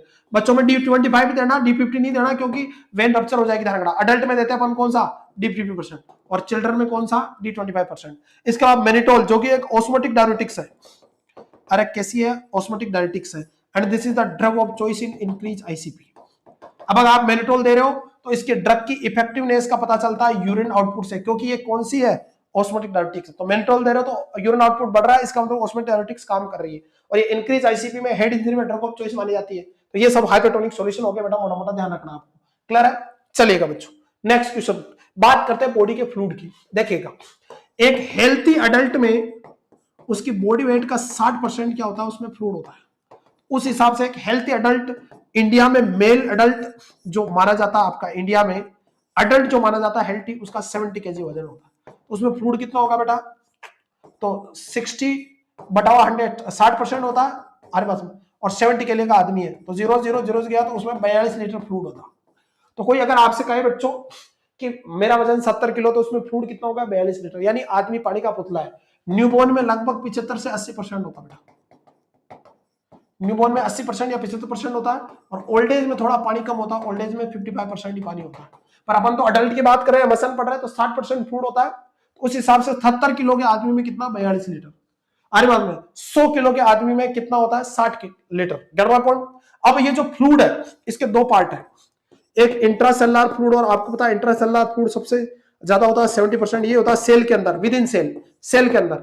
एक होता है एक्स्ट्रा सेलुलर फ्लूइड, सेल के बाहर कहीं पे भी, जिसमें एक्स्ट्रा सेलुलर हो गया, एमनियोटिक फ्लूइड हो गया आपका, या तुम ब्लड बात कर लो, आपका जितने भी फ्लूइड है, सीएसएफ, ये सब किसमें आएंगे, एक्स्ट्रा सेलुलर में, और ये 30%। इसमें सबसे ज्यादा होता है ब्लड, 4 से 5 लीटर ब्लड अकेला होता है। इंट्रासेलुलर कितना होता है, 70%। अब एक अडल्ट आदमी में 60% पानी है, उसका 70% इंट्रासेलुलर है, यानी 42 लीटर का 70%, 28 लीटर क्या होता है, इंट्रासेलुलर, और बचा हुआ 14 लीटर कौन होता है, एक्स्ट्रासेलुलर। ये थोड़ा ध्यान रखना। अरे कोई कह रहा है कि मेरे अंदर 60% क्या पानी है, 70 किलो का आदमी है, 60% पानी है, तो उस हिसाब से अंदर 42 लीटर पानी है। उस 42 लीटर का 70% आईसी पे होता है, और 42 का 70% होता है 28 लीटर, और एक्स्ट्रा सेलुलर फ्लूइड कितना होता है, 14 लीटर। एक्स्ट्रा सेलुलर के अंदर सारे के सारे फ्लूइड आते हैं, चाहे आपका सीएसएफ हो, विट्रस ह्यूमर हो, एक्वस ह्यूमर हो, साइनोवियल फ्लूइड हो, ब्लड हो, और सेल के बीच के अंदर थर्ड स्पेस का जो फ्लूइड है, जिसको एक्स्ट्रा सेलुलर बोलते हैं, थर्ड स्पेस फ्लूइड, जिसके द्वारा एडिमा होता है, वो सब किसके अंदर आता है, एक्स्ट्रा सेलुलर के अंदर आता है। बेटा क्लियर है, इस बात को ध्यान रखना आपका मोटा मोटा, क्लियर है। इसके अलावा इंट्रासेलुलर, इंट्रासेलुलर सबसे ज्यादा कैटाइन कौन सा होता है, और सबसे ज्यादा एनाइन कौन सा होता है, बताइए। पहला क्वेश्चन, इंट्रासेलुलर सबसे ज्यादा कैटाइन और एनाइन कौन सा, और दूसरा क्वेश्चन, एक्स्ट्रा सेलुलर सबसे ज्यादा कैटाइन कौन सा होता है और एनाइन कौन सा होता है। एनाइन का मतलब जिसमें ऋण लगा हुआ है, तो एक्स्ट्रा सेलुलर सबसे ज्यादा कैटाइन तो होता है बेटा सोडियम, यानी प्लस लग रहा है, और एनाइन होता है क्लोराइड। इंट्रासेलुलर सबसे ज्यादा कैटाइन होता है पोटेशियम, और एनाइन होता है बेटा फास्फोरस।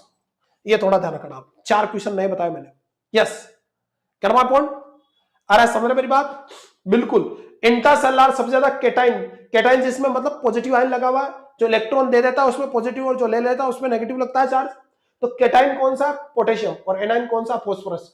और एक्स्ट्रा सेलुलर कैटाइन कौन सा है, सोडियम सबसे ज्यादा, और एनाइन कौन सा है, क्लोराइड। ये आपको ध्यान रखना बॉडी फ्लूइड से रिलेटेड क्वेश्चन में बच्चों। चलेगा next question, which electrolyte is the primary cation extra cellular fluid. Primary cation पूछ रहा है, कैटाइन पूछ रहा है, ध्यान रखना, एनाइन नहीं पूछ रहा, और एक्स्ट्रा सेलुलर में पूछ रहा है, तो एक्स्ट्रा सेलुलर में सबसे ज्यादा कैटाइन कौन होता है, सोडियम, और होल ओवर सबसे ज्यादा भी कौन सा मिनरल होता है बेटा, सोडियम ही मेन होता है बेटा। कर्मा point, B is the right answer. What percent of total body weight is water in the healthy adult. Healthy adult में टोटल कितना, 60% वाटर होता है बेटा, क्लियर है। न्यूबॉर्न में 75 से 80% हो सकता है। Next, 17 kg adult male has approximately how many total blood water.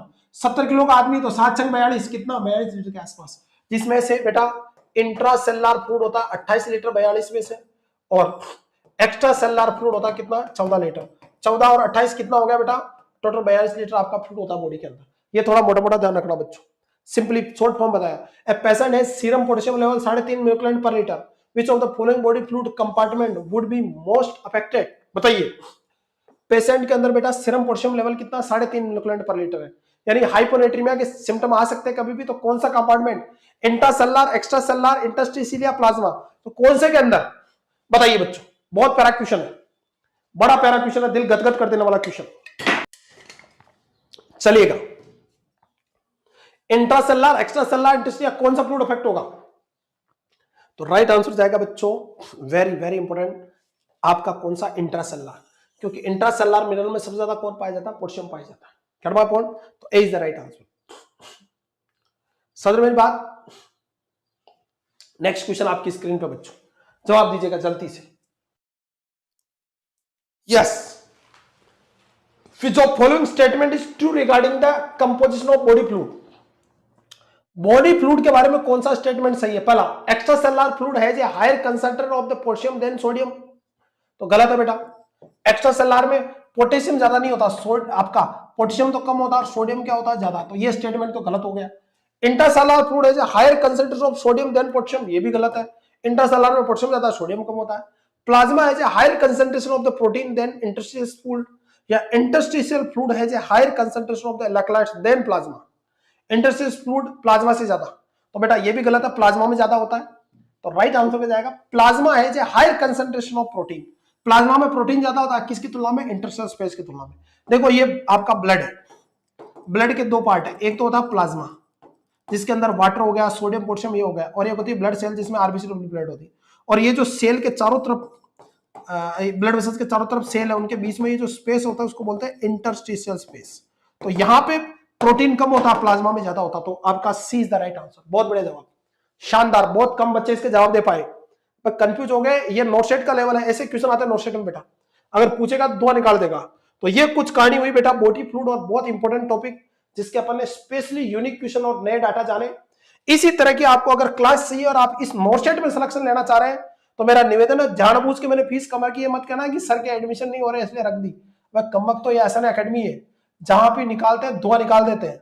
तो हमने 45 डेज का बेटा क्रेश कोर्स चला रखा है, अभी भी खूब समय आपके पास, 1099 में कोर्स अवेलेबल, आप ले सकते हैं।